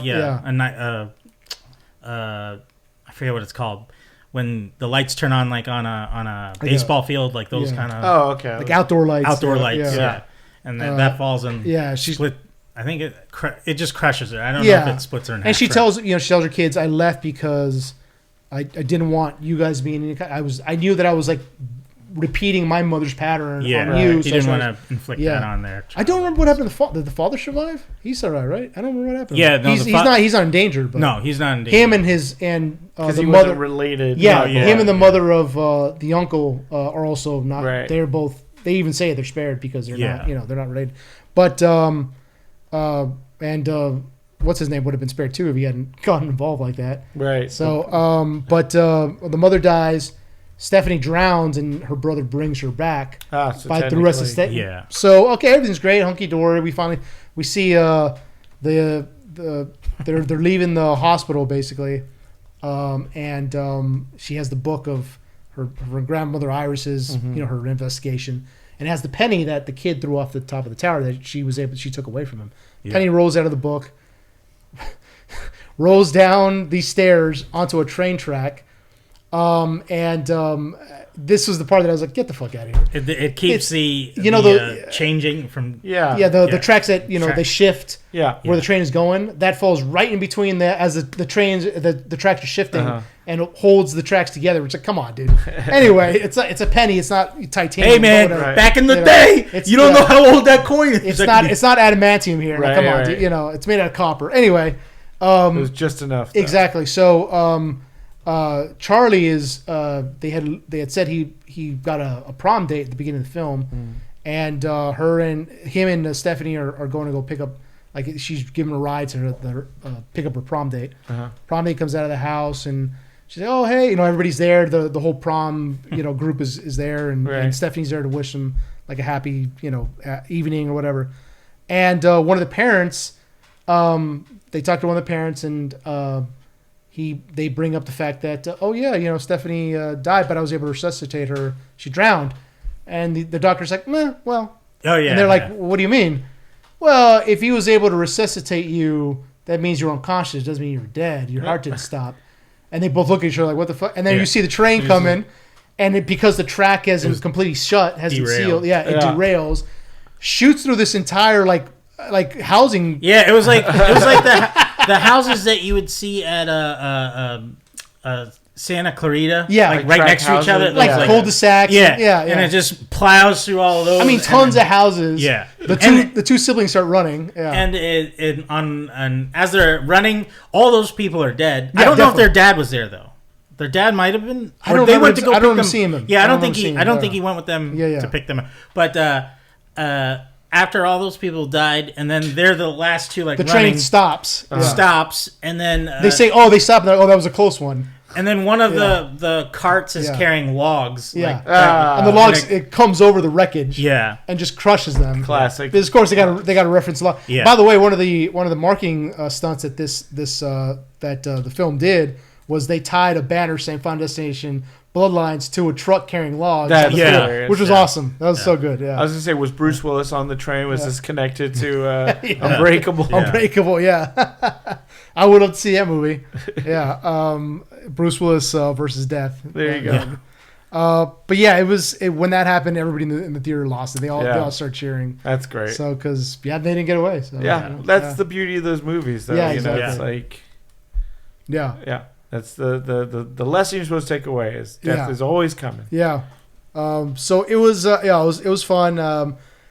A lot of times I was because I'm not a huge gore person, not because it disgusts me or anything, but just because like it's sometimes when they do it just for the gore's sake, I feel it's like unnecessary. I'm just like, oh, whatever. It's like to me, it's not shocking or anything. I'm like, oh, it's gore, big deal. But like I was having fun. I was like, okay, whatever. It is what it is. The movie knows what it's supposed to be. Mm-hmm. It's tongue in cheek. And it's going back to like, the early 2000s movies that were just like, hey, it's just a dumb movie, have fun, So I don't know why. Like I'm not a big gore person either, but I think when it's like inanimate stuff happening to people, I don't have a problem with it. But like when it's a person killing or like hacking someone up, I don't know that. And then I was like, "There's no. Why doesn't he just kill him?" I mean, well, that to me is more visceral, especially if the character's torturing the other character, or something like that. If there's no point to that, then I'm like, I'm not into it. That's what I mean. I brought up the monkey. That was gore, but it was like at that comedic level because it was just it was over the top. Like people exploded. And just for the shock value. Right. And I think you can do gore in a very funny way. Yeah. Well, or even like Novocaine, where you see him getting pounded, and he's not feeling it. Well, there's like a thing with because when you think of accidents that happen in real life, they can be pretty gruesome, and that's why I think it works for this. For sure. Type of thing because.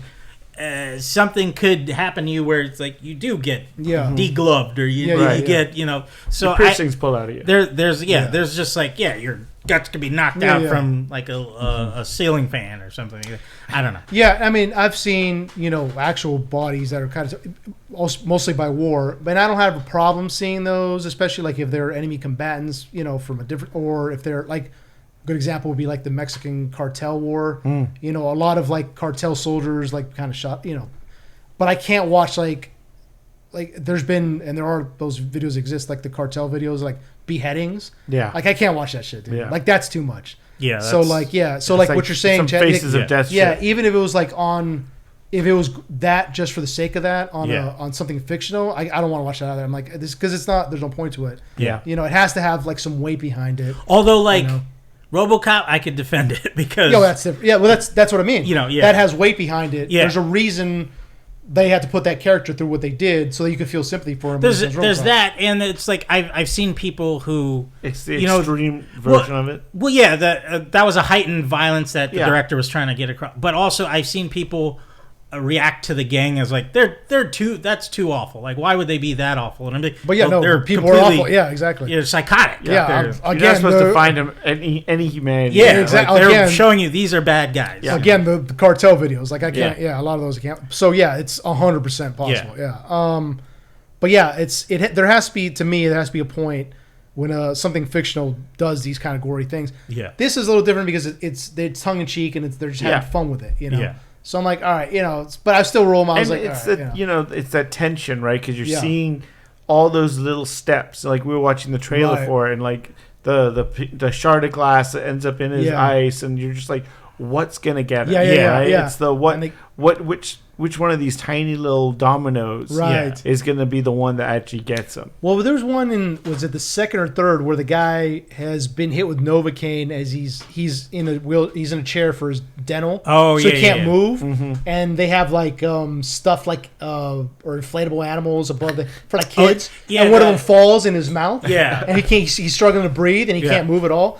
And it's like, oh shit, that's it, it's got him. And then the dental assistant comes like, oops, I'm sorry, and takes it out of his mouth, and it's just like, then the character like eventually does die, but like, oh shit, got close, that tension. Right. It's funny because since I did rewatch them, I was like, I mean, that was the death he got was a much better death, being it was so quick.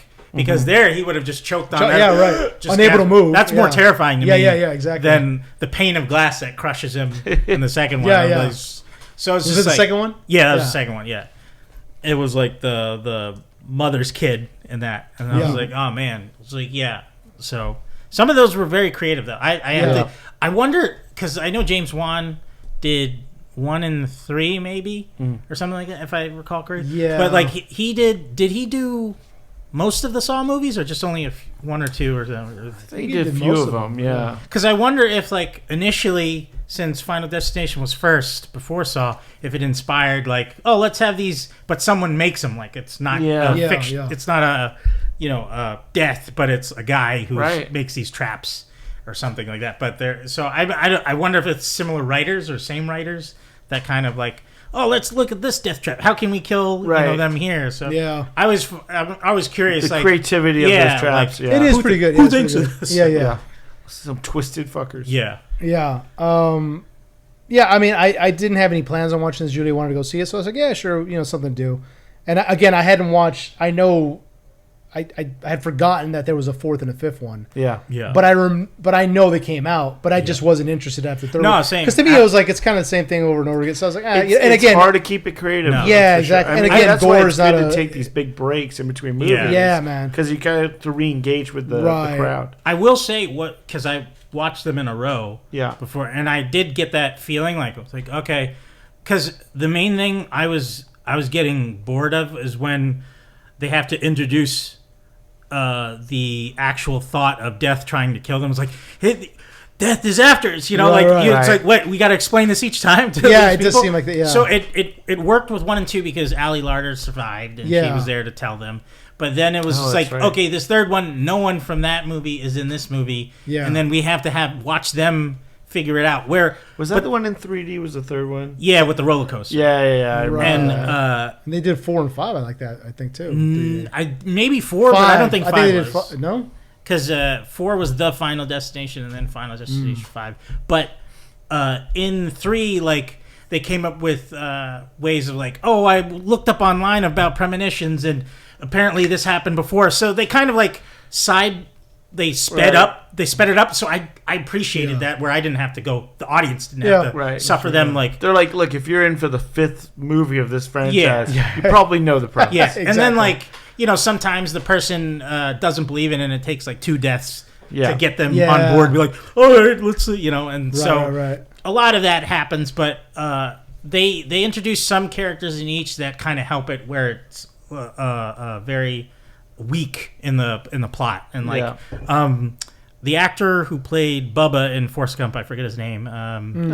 He was in the Final Destination, or it was either the Final Destination or the 5th one. I forget which one, but he was a good character because like he was an adult who just out of all the kids, because it's usually just kids dying. Yeah. So it was interesting. Well, actually, no, too. There was some adults in there. I shouldn't say that, but he was like the only adult this time around, and it was just like interesting how he's interacting with them. He's kind of like, okay, I'm on board, And then at times, but it's like, so it's interesting what they do.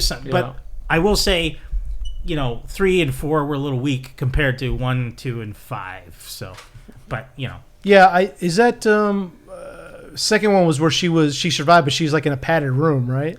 Yeah. Yeah, they go find her in the padded room because they. She's doing a Sarah Connor. Right. I don't remember. Does she end up joining them or helping them? Yeah, she because the main girl guilts her, like, you're gonna feel bad when we all die or something in that vein, and she's like, fine. Does she end up dying? Yeah. Okay, yeah. So pretty badly.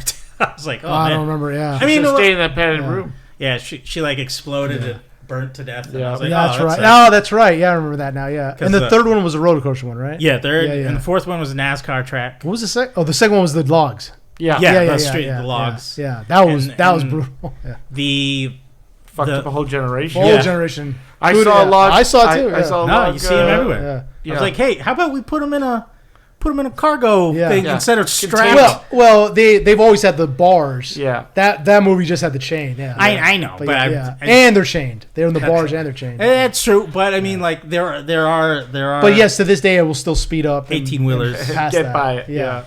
But me, I stay right behind. It's like, want to bring it. I'll dodge it. I'm gonna dodge it. You want the taste? I'm gonna test. I want to taste that adrenaline on the. And actually, you're like, oh, I had a premonition. Like, shit. Oh man. It's like, don't worry, I got this. I survive. Well, I love that we got this. We got a reboot of I Know What You Did Last Summer coming this summer. That's right. Yeah, man. Well. The trailer for that is interesting. This is a good year for like 90s 2000 horror films are all coming back. The only problem with that is that since it is continuing from the previous two movies, because Jennifer Love Hewitt and Freddie Prinze Jr. are in it, and they're like, this has happened before in our time. Yeah. So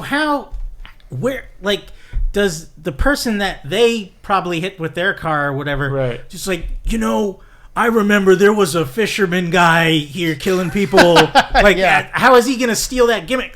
Unless it's like another brother. Because it was the son and the father in the second one. Mm-hmm. So it's like, is there a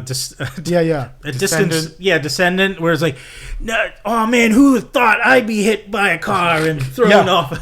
Just like my cousin was. Good thing I know I fished with my dad. Yeah. I don't know. Because speaking of reboots, and so Sarah Michelle Gellar was also offered I heard to come back, and she's like, she said it. She's like, I died. And they're like, no, but they told her, like, we're being asked by the studio to ask you. Right. And so it was like the guy was kind of like, he basically said, he was like rolling his eyes. He said, like, yes, I know. Yeah. There's a way we can do it. But we have to ask you. And she's like, no. And I was like, okay, I understand. Yes, I totally get it. Why? They dodged a bullet. She said yes. Exactly. They're like, shit, man. Now I got to. Yeah, exactly. She's the twin. She's the twin, yeah. Well, I mean, at least they don't have to write around that, and where Scream has to write around like characters not being there. Tons of shit, yeah. So that'll be interesting. But yeah, again, rebooting old 90s thing. Buffy the Vampire Slayer is getting a reboot. Yeah. It's more of a continuation. Sarah Michelle Gellar is going to be in it, thankfully, as Buffy. And they've chosen Ryan Keir Armstrong from Skeleton Crew to be the new Slayer. Although, so we were talking about this earlier, we don't know exactly how it's going to work, because Josh Whedon did do a season 8 comic book series, which was pretty good. And in the final episode of Buffy, pretty much all these Slayers that were all the potentials, Slayers in waiting, potentials all got activated at the same time. So they're all Slayers. So in the comic book, these now Buffy is running this like international Slayer army basically. MIB. Yeah. So I don't know. It seems like that's not what they're going to do for this, because what's his name is not involved in this. Mm-hmm. So it seems like they're going a different route, and them announcing Ryan Keir Armstrong to be the Slayer. It seems like they're just doing one Slayer, not a whole. I don't. Mm-hmm. I'm sure they're gonna explain it somehow in the show how that works. But Josh Whedon is not part of this. So that would be great. I feel like Sarah Michelle Gellar is going to be the Giles kind of character. Yeah, exactly. I mean, that would be great if they do a new country. Like, they don't have to be in the U.S. That's true. Europe or something like that. That'd be sick. Yeah. See something up, or a different time period. That'd be cool too. Yeah. Seeing that. So I mean, the books. There was a great comic book set like 200 years in the future. It was kind of like Batman Beyond, but it was called Frey or something like that. It was that sounds familiar. It was like set in the future where Buffy doesn't like the lore is all gone, and like there's one girl again. And so it's like Jason X, but it's Buffy. It was good, I do remember here. I never read it, but I do remember it. Yeah. So I'm excited for that. Yeah. No, I mean, I'm a huge Buffy fan. So I'm making this guess right now that $10 on it that somewhere in the series in that first season someone's gonna make a Twilight joke. I'm guaranteeing that because it wasn't around yet for it to be made fun of in the show. Yeah. So now I think somebody's gonna say like, "What do you want them to sparkle in the sun?" Something.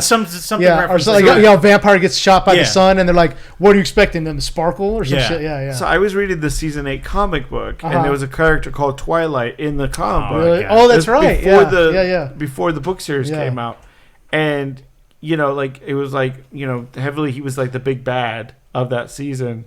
And spoiler for a comic book that came out 10 years ago, whatever. But it turns out to be Angel as the bad, and like she even makes a reference to the book because by that point the book had come out. And she was like, "Of course you would be the bad, like Twilight. Why didn't I get it from the name kind of thing?" It's just funny like how like the book was still ongoing when those books came out and kind of messed up their whole mojo. That's why it's gonna influence this new Buffy. Yeah. So I'm excited for it. Hellmouth Con is the Buffy convention is at the school in Torrance. Yeah. 13th and hopefully 15th. They'll have more information for you guys, And so Julie and I will be at that, so it's exciting. Yeah. We want to report. Definitely. And Chad, you also Watch the Skies. Yes. Saw Watch the Skies, which is an alien movie. Yes, how was that? It was really good. It was like a action adventure mystery sci-fi. Rebellious teenager who believes her missing father was abducted by aliens, and she joins forces with a quirky UFO club of endearing misfits. Oh yes, they embark on high stakes adventure. Blah blah blah blah blah.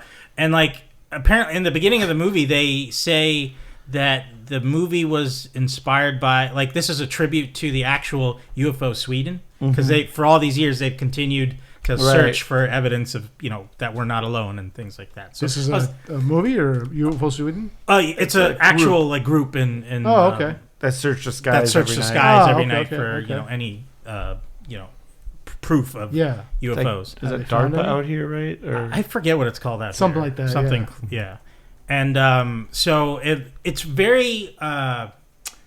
I mean, the trailer said Spielbergian, I guess would be the way to frame it. But and it's totally that feel of the movie because very very first encounter, Encounters of the Third Kind. And I mean, like the music had vibes of Stranger Things. I know people seeing this. I can guarantee they'll be like, oh, this has Stranger Things vibes to it, and it's like, well, Stranger Things took from everything else. So exactly.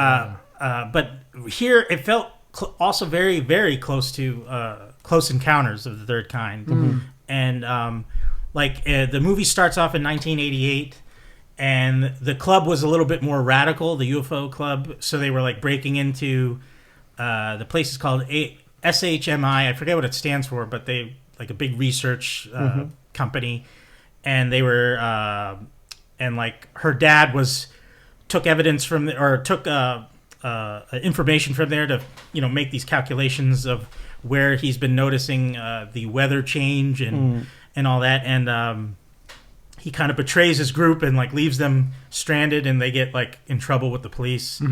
And after he makes his discovery, he like tells his daughters like, wait here, I need you to man the radio, and I'm gonna go figure this out. And he never comes back, pretty much. So and then it goes forward to present 1996, and then she's older, and she's kind of like not a misfit, but she's she's kind of like a John Connor type. She's got like this little Game Boy thing she can use to hack things, and she's very smart like her dad, and very bold, stubborn, very stubborn with like her ways. Like there's a cop friend that kind of takes care or looks out for her when she gets in trouble and lets her go and be like, just I know your dad, but like very like girl with a dragon tattoo kind of. Yeah, kind of that. And exactly, very exactly like that. Because she could be very abrasive sometimes, but you could tell it's because she really wants to find her dad, and like she kind of forgets that these people are helping her sometimes, because there are those moments where she's like, you know, if they're not succeeding, they'll be like, why are you guys, you know, you guys are don't find anything, you know, and she kind of puts them down. But it's at times you're like, oh, why'd you do that? But you want to root for her as well. Yeah. But like the shots of the movie are great, with like the cinematic pans, and the car chases are really good. And not to mention, this movie was originally in their language. I forget what their language is exactly. Some I think it's like Swedish. I mean, I didn't want to just say Swiss or whatever, but yeah, they have this new Swedish. Yes, they were offered, or the movie was offered by this one company to test this new software out, where it kind of overlays a digital mask of their face, and it kind of reworks their mouth, so when the dub happens, it's in English. But it just so happens that the actors in the movie dubbed themselves, so you still had the accent there, but it was in English, so it's easier for people to follow and stuff. Yeah, and as they were dubbing, they were wearing facial mapping cameras, so it was like deep fake, but you know, on next level, because they were using their actual faces and not using AI to create the face. Did you catch? Did it seem? There were some moments where I did notice it a little bit, but like if I wasn't told about that, I would be like, oh, that looked a little weird, but maybe that was nothing. Because I could see it in the trailer before he even knew it was a Swedish film. Oh yeah, I was like, there's something off there. I thought it was a foreign film. When I first saw the trailer, I didn't think anything of it. And even if it was like, oh, maybe they dubbed somebody and I just didn't notice it. Well, that's what I thought. But like when someone told me that, and then I looked at it again, I was like, no, the mouths are matching up with most. But there were some moments where you could see the mouth like didn't move quite so much for what they said, and that it didn't take away from the story at all. Right. Like there were times where it probably happened and I completely missed because I was enthralled into the story there, and it was a very good story. Like I was rooting for them because there's the government company trying to hold their secrets, and they're trying to get the hard drive back from them, and it's a whole back and forth, and just a moving story between the girl and the head of the UFO Sweden, who was like good friends with her dad, and just it was very interesting and very just a story that you would probably see in the 90s or early 2000s, I guess, or something like that. But I thought it was very good. Like I would definitely recommend it for anybody who loves that type of movie with sci-fi or just kind of mystery, thriller, adventure, and the characters are fun. And just all around just enjoyable. There wasn't like a bogged down moment of the movie where it was like it just kept moving. So I was like, okay, this is good, and it's not too long of a film either. So nice. I really enjoyed it.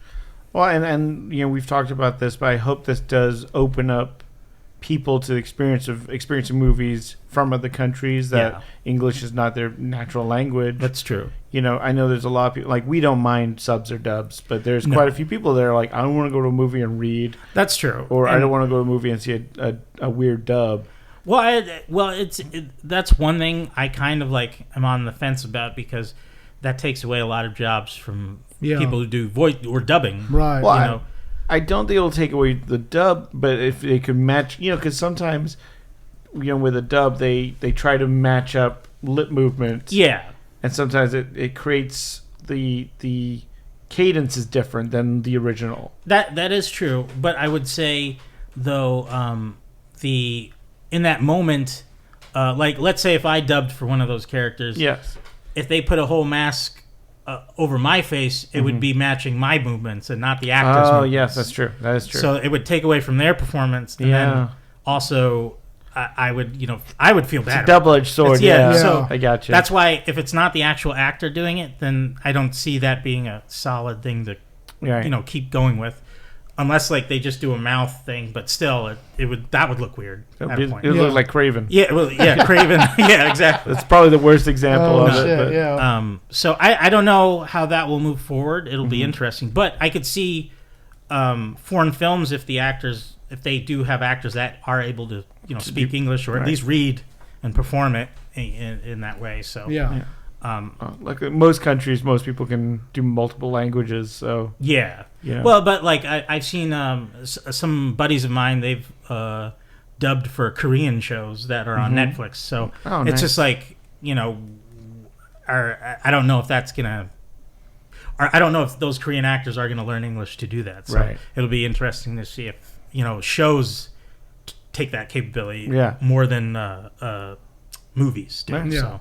Well, we'll see. We'll see. Yeah, I now want to check this out, dude. Yeah. No, it's cool. I did. I had to go to the bathroom at the end of the movie, and I didn't stay after the credits. But I looked up on my phone, and I was very confused. There's a post-credit? It was saying a post-credit thing, but it was talking about the MCU, and I was like, what? And like, so I might have to watch it if it comes on streaming at some point just to see what it was talking about, because it's actually the Krolls the entire time. Right. Well, no, because it was referencing, I think they were like talking about the Human Torch had to die in Deadpool Wolverine, and I was like, what? So are they just nerding out over it or something? Very specific reference. So unless what I read was wrong, and they somehow mixed it up on whatever. They took the post credits from Thunderbolts and just added it onto this. Yeah, so I that's why I'm like eager to wait for it to hit streaming so I could speed to the spit credits and be like, did I miss a part? And so I'm hoping that's just like AI on Google messing with me saying, oh, the MCU, but it said Watch the Skies 2025. So I was like, why is it talking about Deadpool and stuff? So yeah, that's weird. Yeah, so that's interesting. Especially since the movie's supposed to be set in 1996. Yeah. So it doesn't seem that would line up. Well, there is a whole thing with a wormhole existing in the plot. And that's why I was thinking maybe they could try to, or that's why it's I don't know. But I think maybe I was given the wrong information on searching on the phone there. So okay, well I definitely want to check this movie out for sure. You also watched Fight or Flight? Yes. What's that? How was that? It was very fun. Nothing too spectacular really. It was just it felt. Obviously, a lot of people compared it to Bullet Train. And it is very similar, but very different because it's on a plane. Well, there's that, and it's also like the whole concept of it is Josh Hartnett is like a burned Secret Service agent, and he's not allowed. He's on a no-fly list, and he's in Thailand or in Southeast Asia somewhere. And the government is after this terrorist called the Ghost, and they don't know what the person looks like. And the person's headed to the airport, and they don't have any assets in the area, so they have to, risk getting Josh Hartnett to the plane. And it's like, hey, if you do this for us, we'll take you off the no-fly list, and you're free man. You don't have to worry being chased for your whole life again. And so that happens, and like. There's all these assassins on the plane too, and you find out like spoiler alert for people who haven't seen it yet. The Ghost is like one of the flight attendants. It's because I kind of guessed it because when they said, "Oh, like we don't know who he is," and I was like, "It's gonna be like you didn't guess it," and then I guessed it. I wasn't sure if it was her, but she was like the last one coming into their flight meeting, and I was like, all right. Pull the Sixth Sense on her. Huh? Yeah, and then so I was like, okay, that was figured out. But it was very fun. Like it was fun to see Josh Hartnett in that type of role. You don't see him in many action roles, and the action was pretty cool. There's one sequence, like a drug sequence of drug-fueled violence montage. That was pretty cool and fun. But yeah, I wouldn't really say it surprised me in too much of a way where I would be like, oh, this is an amazing movie. But I had lots of fun. That was mainly. Well, I know it's like the director's like first movie. Yeah, that he's directing and stuff. So And I mean, who doesn't love Josh Hartnett right No, now? Yeah. I'm glad he's back. It was a treat. Yeah. Glad he's back. Yeah. And but I fully recommend seeing if you're an action fan, if you're a Josh Hartnett fan, that's one to check out in the theaters. Or I mean, I don't know if it's almost out of theaters yet, but that is one check because it's a fun group experience too. Because it's just a lot of crazy action and deaths to watch and stuff like that. Perfect. So cool. And you also watch Friendship? Yes. Yeah. How's that? Tell us. So funny. That was like if you've ever watched I Think You Should Leave, it felt like a very long episode. Yeah. I figured. Trailer this kind is of Tim came Robbins. up as a skit. Well, from the trailer, I thought it was going to be a little more serious in the sense of like Cable Guy. I thought it was going to be that type of thing where he wanted to be his friend and then he turns evil or something like that. But that's not the case. It's just Tim Robinson. He's kind of like his family doesn't really regard him at all. And he makes friends with Paul Rudd down the road because he keeps getting his packages. And then they kind of like he joins his friend group and they go on these little adventures, and then he kind of does something that like they're like weird. The friend group is weirded out by, and then he's like, "Oh, why you can't do this to me? You can't be friends and then push me away like that." So it's kind of like I wouldn't say it's a feud because it's not like he tries to win him back immediately, but like there are moments where he kind of gets over zealous with it, and he like breaks into his house and goes through his stuff, and so it's like he's very desperate to have this friend. So partially you could partially connect with it too if you've ever didn't have any friends, or if you had few, or if you wanted to. It is weird trying to make a friend as an adult sometimes. It is the weirdest thing, dude. So there were parts where I could totally get to join some kind of reading group. Yeah, with a bunch of weirdos and rejects. And exactly. Yeah. No, I always think sometimes you might even do a podcast together. Yeah, fucking weird. What a bunch of who does that? I always think about it when I do play dates with my kid and I meet his friends' parents. Yeah, and it's like you're kind of forced to interact with people that you have like nothing in common with. Yeah, and you're just like, well, our kids know each other, so I guess we're gonna be friends. Like I know you won't murder my kid, I won't murder yours. That's where you're starting from. Yes, halfway there. Yeah, but there's a lot of similar jokes. From the show where like his wife in the show in the movie survived I forget what cancer it was, but she survived cancer, and then she tells like the group they're in, and the Tim Robinson is right by her, and she even says like I haven't had an orgasm in how long, and then Tim Robinson leans over and is like, "That's okay, because I have." And so it's like that. It's like so funny. Like I would definitely. His deliveries are something else, dude. Yeah. I do want to see it again. Like it's so good. He's like the modern day Andy Kaufman. In a way. Definitely. Like he's just. Yeah. I mean, I love like he always kind of stood out in Saturday Night Live. Like he didn't really belong. Yeah. They never used his bits a lot of the time. Yeah. So. Well, that's why he made his own shows. But exactly. it's like, like he had to find his own kind of footing. And And you see some of the casts he's used in his show before pop up in the movie. Sam but Richardson, I was hoping to see Tim Heidecker or some other familiar faces as well. But it's a show I could see. I'm surprised I don't think he's ever worked with Will Forte, even though they've been on SNL together. Mm-hmm. So because I just see Will Forte working with that similar rage type of similar vein of comedy. Yeah, exactly. Yeah. So, but no, it's I totally recommend it. Obviously, this is it's not really for kids. They wouldn't really get. It's a different type of. I don't know I don't know if there's young kids out there watching. I think you should. Another person I think on his level is like Nathan Fielder from The Rehearsal. Yeah, very kind of satirical. Yeah, very Andy Kaufman like. Yeah. Like, but even so, even though I would love to put him at Andy Kaufman level, Andy Kaufman was like meta. Oh yeah. Oh yeah. Like of course, he was like, totally. no different. one's in on the joke. No. Right. It's only for him. For so him, yeah. And he takes it to the extreme. Yeah. he You're right, like Tim and Eric kind of vibe. Yeah, he's Yeah. very Tim and Eric or alt comedy type of like, and it's one of the funniest things. Right. So, it's interesting that like Paul Rudd's in this because like it's like very much like like watching a trailer. I was like, oh, this is kind of like the anti like Judd Apatow movie. Like Judd Apatow would make like I Love You Man kind of version of this. Yeah. Well, it's funny. The whole movie is shot.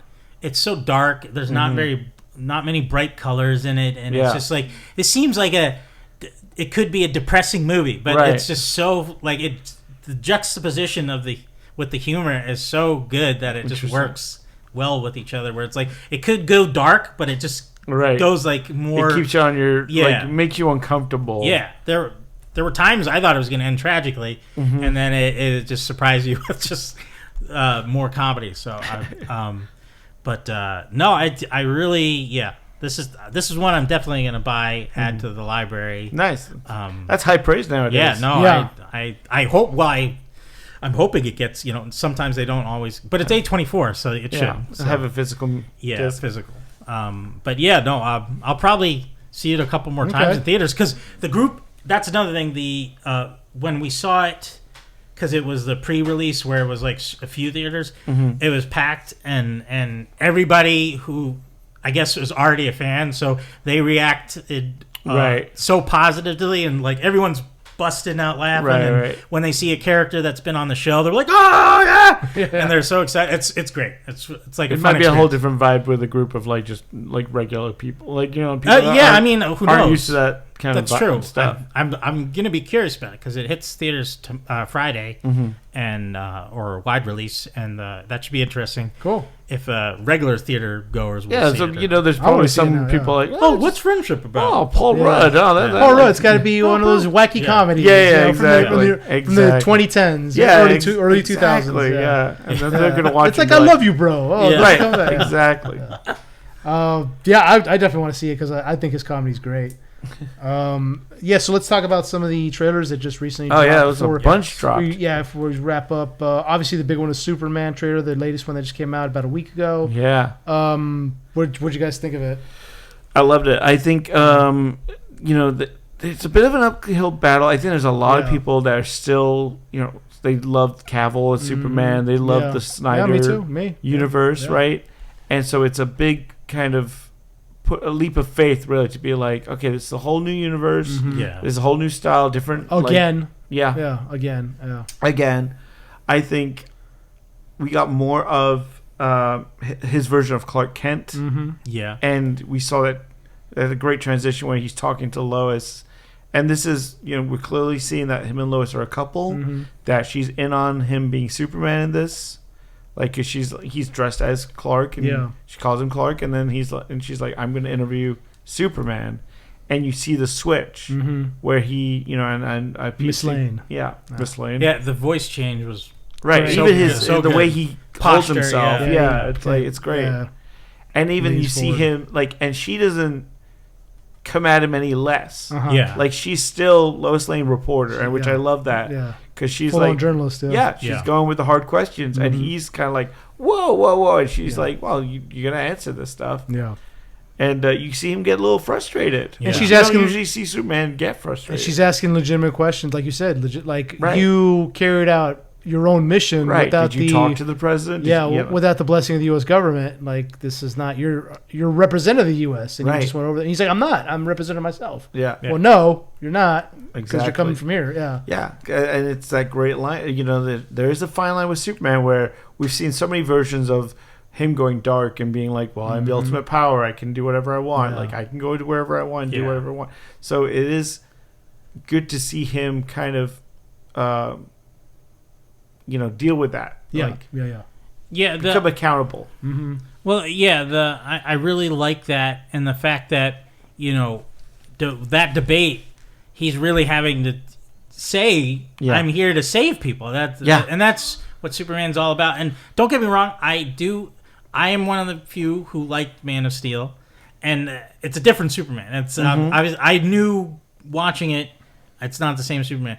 This one is more is one I'm more familiar with. Obviously, the good-hearted, all about saving people, regardless of who you are, and it's great to see on the big screen. Like that. I mean, the one thing about Man of Steel that I always thought they got wrong was his relationship with Pa Kent, and Pa Kent going like, maybe you let people die and keep your secret and stuff. Yeah. Agreed. And in this, we see him with his parents. You see Ma and Pa Kent, and them like embracing him for like, you do what you feel is right, son, and like, Ma going like, I washed your boots, I'll go get them. Like it's this great little moment where they are in full support of him saving lives. Yeah.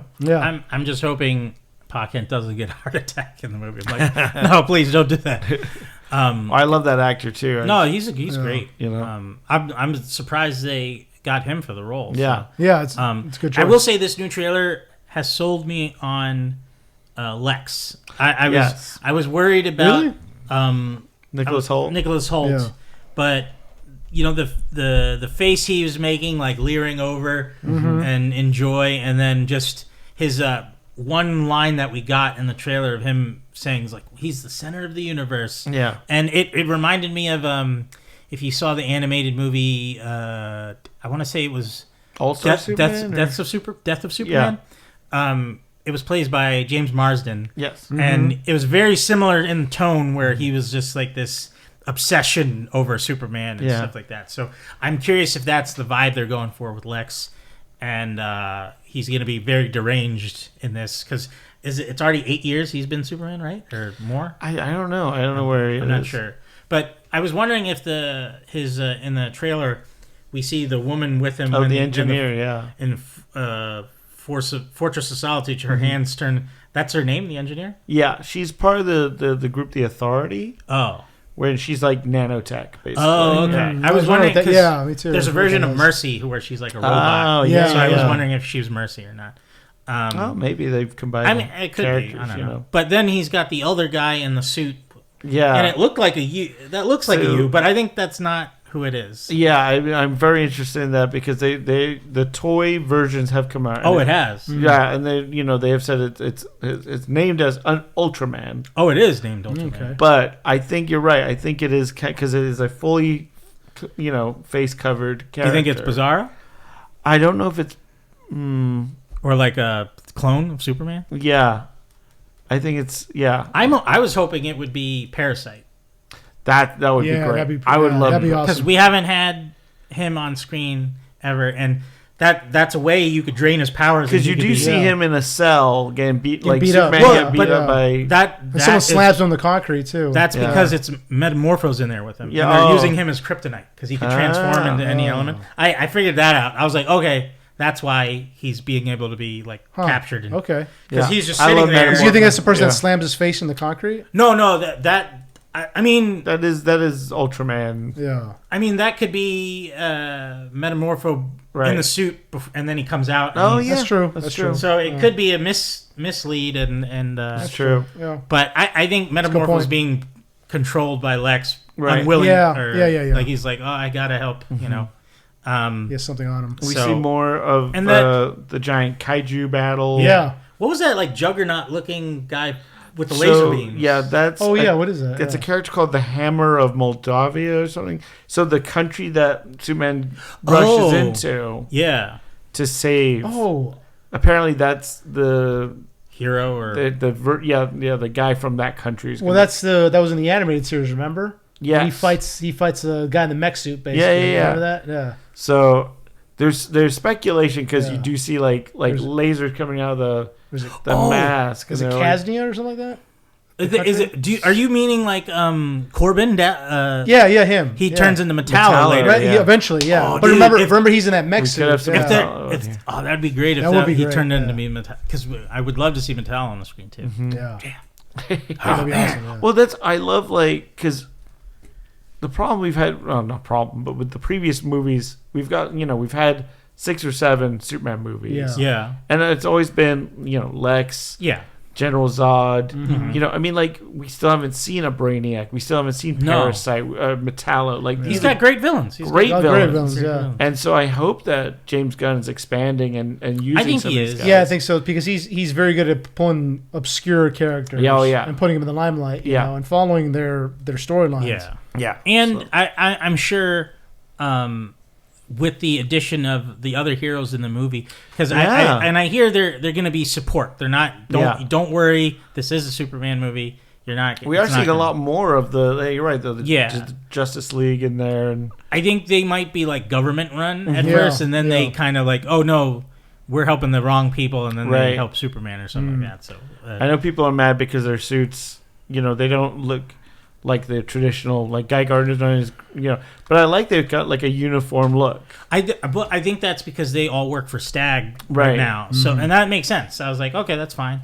And like I hope I hope they do follow suit with Mr. Terrific being the third smartest person in the world. Yeah. So him and Lex could maybe have a back and forth. Yeah.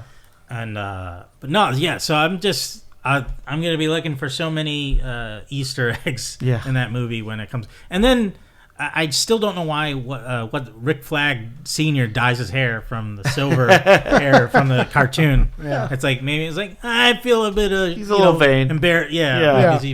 Maybe there'll be a line about it. Like, isn't your hair different? Like, you know. Well, that's also his humor, James Gunn. Somebody probably will say that. Yeah. I'm sure. Yeah. I'm surprised we haven't heard that he casted what's his name Merle from Guardians of the Galaxy. Yeah, Rooker, Michael Rooker. He was in the Suicide Squad. Oh, you're right. In like 5 minutes at the beginning. Yeah, he was. And this is kind of still in that universe. Yeah, but he could play a completely different character too. Probably will use him in the future. Yeah. I know he's actually coming back for Peacemaker season 2. Oh, really? Yeah, Rooker's in the trailer. Oh, they just dropped the trailer for that. Oh, all right. And they do a little cutaway to Rooker as a spirit, like he looks like a shaman or something. Oh, okay. Oh, cool. So Peacemaker season 2 trailer dropped same time as Superman. It looks ridiculous. Like it definitely has multiverse vibes. You know, with Peacemaker going into like his little pocket dimension that his dad had. Yeah. And like going through another door and meeting another Peacemaker. Oh yeah. But I mean, that could be multiverse. I've heard people say it might be Clayface. Ooh, that'd be awesome. That'd be cool. As Peacemaker, because we know Alan Tudyk is Clayface throughout all of James Gunn's verse. Yeah, you know, so that would be interesting. I just hope they don't do multiverse too much or don't focus on it at all. Agreed. Or they'll make a big joke of it. Yeah, maybe do that. Yeah, you know, be like, this is stupid. You know? Yeah. Peacemaker's like a little girl or something like that. Yeah. You know, like, because you don't want it to be too much like I mean, we just had that in Deadpool and Wolverine. Yeah. So probably want to steer clear from it, but you know, I don't know. Looks interesting. Yeah, it's all right. We also watched the It TV show trailer, Welcome to Derry. Yeah, it's gonna be on HBO. Looks pretty interesting. We were talking about with whether this is because the original It TV show, the miniseries that was out in the 90s, had kids from the 1960s. Yeah. Because the adults were adults in the 90s. Yep. And now the TV show has moved everything in the 80s, so they're adults in the 2000s. And so we're wondering is this a reboot from the original book that they're redoing in the 60s, or is this a prequel of kids who had to deal with it before the kids in the latest films? It seems like it's like a prequel. Yeah. Seems like it. Yeah. And you know, you guys said it was Bill Skarsgård again. Yeah. And like, I think he's great. Bill Skarsgård's great. What was the issue you had with But it's just like I didn't find it looked creepy, but he wasn't too scary all the time because like he would do the same thing where like shake and then charge. I was like, okay, that's. I mean, like I didn't mind when he transformed into the other things to scare the kids, but like I wanted. I don't know. He just didn't seem as scary as the clown part of it, even though. Like that one part where he jumps through the screen and he's giant. And he was like, that was scary. That was that was a good. But like the rest of it, it was just like, eh. And Tim Curry certainly had a different personality. When it seemed like I could really be creeped out by it when he's just talking to you. Right. And like, I don't know, Bill Skarsgård was too zany to be that. And then when he was at the end, when they were beating him and they were just shouting like, "You're nothing," and I was like, "Oh, this is kind of lame." Well, that's the book. No, I know, and like I'm used to. I never read the book, and I've only seen the TV miniseries beforehand where they're shooting a rock at the giant spider. Yeah. Well, I was like, the book is a giant spider. Yeah, so I would at least hope they chop him up a bit and then they could berate him. I don't know, but like the fact that he just No, I agree. I love his it, but certainly when he has like a one-on-one conversation with the kids, it's kind of like almost like a brutish it's what are you doing? Yeah, it's like a deal. You give him me, and you go like that kind of thing. I was like, okay, whereas Tim Curry's version of it was like much more sinister. Yeah, it was like the Joker. But he's messed with them a little more psychologically. Yeah, exactly. And this one, he was more like feral, like feral. That's it. Yeah. That's it. And I was like, I get it. That's cool. Yeah. But the psychological part of it was missing, and I really wanted him to mess. Right. So maybe the show will do that. So I could be proven wrong. I mean, that's the thing. In the trailer for the show, we only see him like kind of in silhouette in the sewers. So and also it's some interesting stuff going on with the show where because it's set in the 60s, early 60s, it looks like all the kids that go missing are minority kids, right? And that could lead to why they don't get reported, because it's very much the time of the way that it is like that. Right. So it looks like most of the cast are minority characters. Yeah. And then it mixes in with the white kids of the town. I guess they're getting pulled into it somehow. And I'm sure there's going to be this thing where they don't see eye to eye, and then at the end they have to battle Pennywise together. Yeah. Like, is great. I'm looking forward to it. I'm going to check it out. I'll definitely check it out. I love Bill Skarsgård as it. But Bill Skarsgård just in general is awesome. So. Yeah. We also watched the trailer for Caught Stealing, which is an upcoming film. Yeah, Darren Aronofsky movie. Yeah, Darren Aronofsky movie. Bizarre feel for an Aronofsky film. Right, starring Austin Butler. Yeah. Zoe Kravitz is in it as well, Regina King. He finally got rid of that... yeah, he's doing a little Elvis voice. Yeah. Well, I think he lost it for Dune too, but yeah, that's true. It looks like we both were talking about it before the podcast. Mm-hmm. It's very what's the film we were talking about? Oh, like Snatch. Yeah, like very Guy Ritchie feel. Yeah, crime drama. Yeah, it's comedy. Yeah.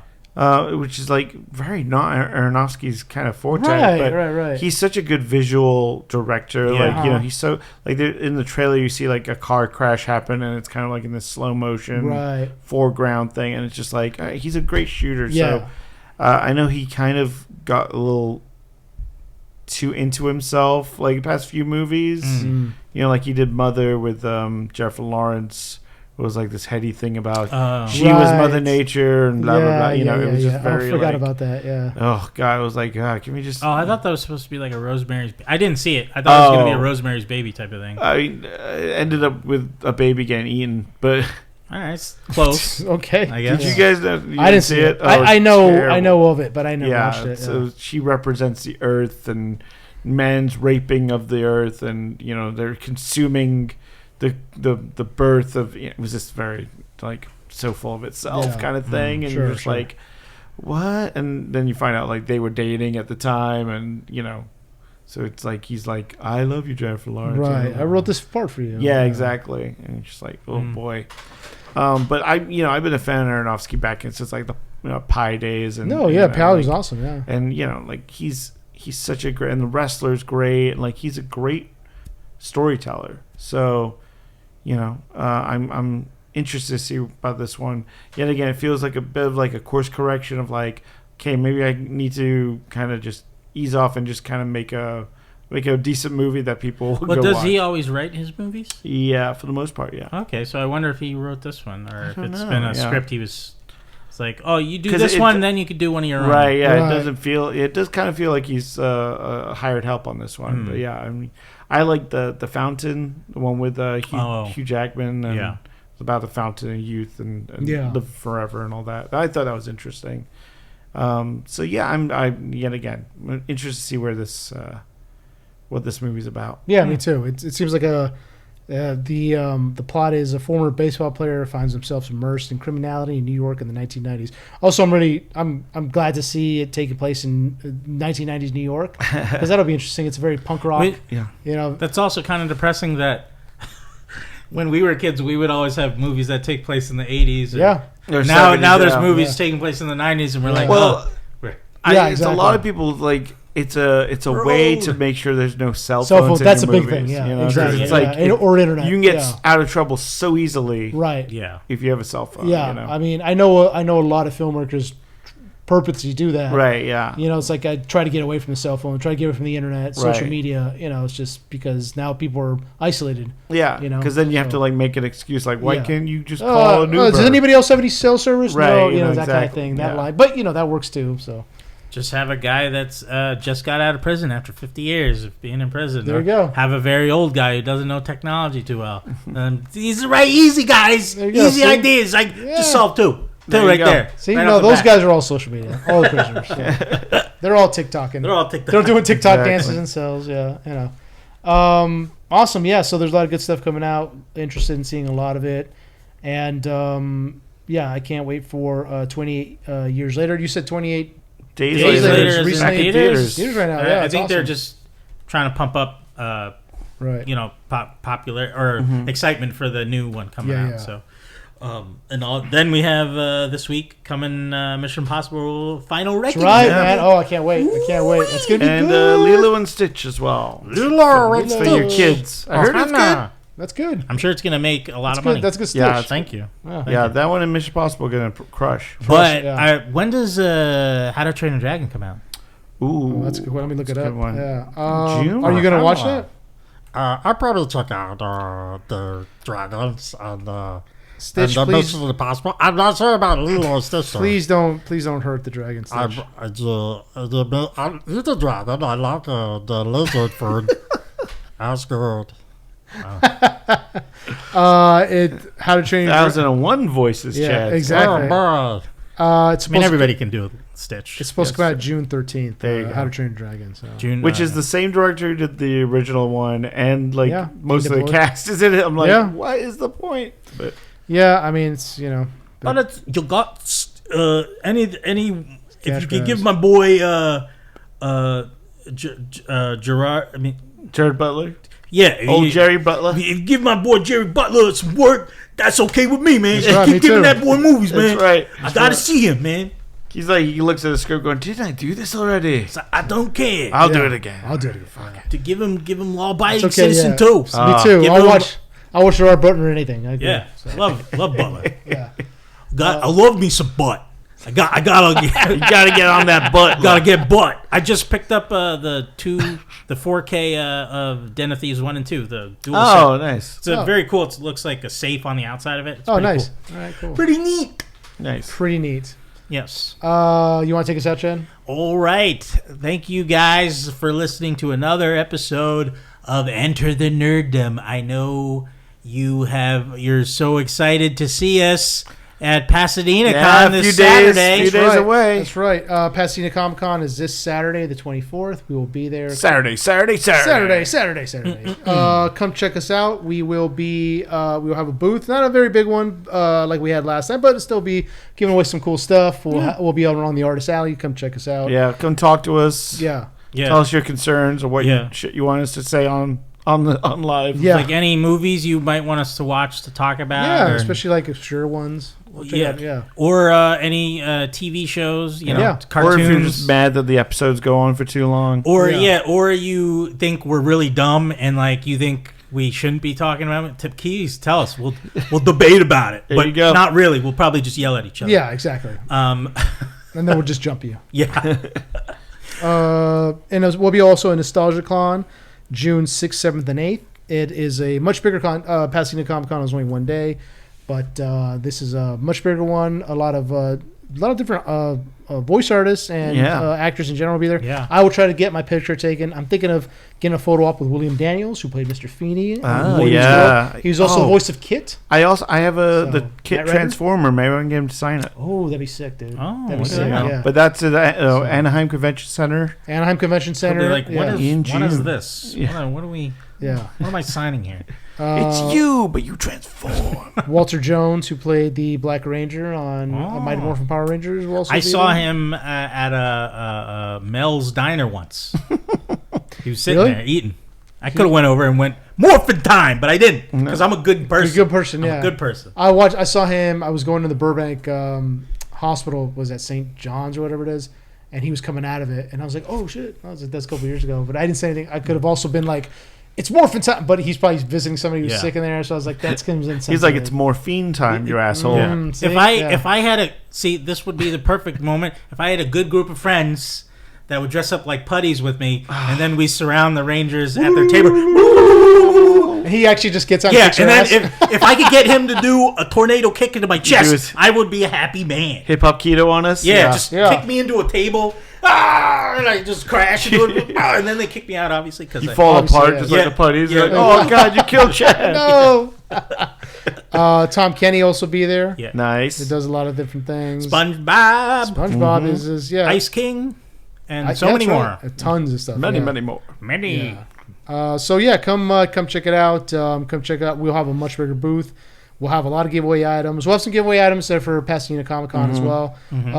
It's a raffle every follow or on our social medias or on our podcasting outlets, which Spotify, Apple iTunes. It's a ticket, and then you can enter the raffle, and you can win some cool stuff. Yeah, we got and some we don't good have junk stuff. either. We don't have junk. We got some good, solid merch to hand out. It's Good not, merch. and this is not like a T-shirt of Enter the Nerdom. Although we should do that. This is good stuff. We got some cool action figures, pop figures. I'm working on underwear. Video games. We'll be giving out. Yeah. Yeah. You're working on what? Working on underwear. I'm working on on John underwear. Good, Nerdom yes. underwear. You should do that. You should do that. Oh, like yeah. Yeah. Say, like Ellen had her underwear, and those things sold like crazy. Really? Oh, did they? Oh yeah. Ellen was the TV show. TV show got Really? famous because they were selling like underwear. What? They were I didn't great. know that. Oh. Yeah. Just her mouth open on someone's butt cheek. There was a time when she would have destroyed you for making that I know. comment. Oh yeah. Now she's But lost she can't. power. She's lost power weak, now. and now I'm like a wolf. She's not even. She's not even in the Run country. Hollywood now. She's not even in the country anymore. She she moved to England. She That's what fled I to heard. England. Yep. England, the home of Enjoy the brave your fish and chips. and Anyway, like and subscribe, comment. And Yes, rate and review us, All that please, on stuff, all please. your podcasting catchers of choice. We're on Spotify. We're on Apple. Just please, a little rate and review. We'll have a check them out, and leave us a little smooch. that'd be great. And, as we always say, enter the nerddom, exit the sky where the aliens come through the wormhole and stuff, and then you find your dad, and you're like, oh, it's my dad. He's like, oh, he was never coming home anyway. Bye, everybody.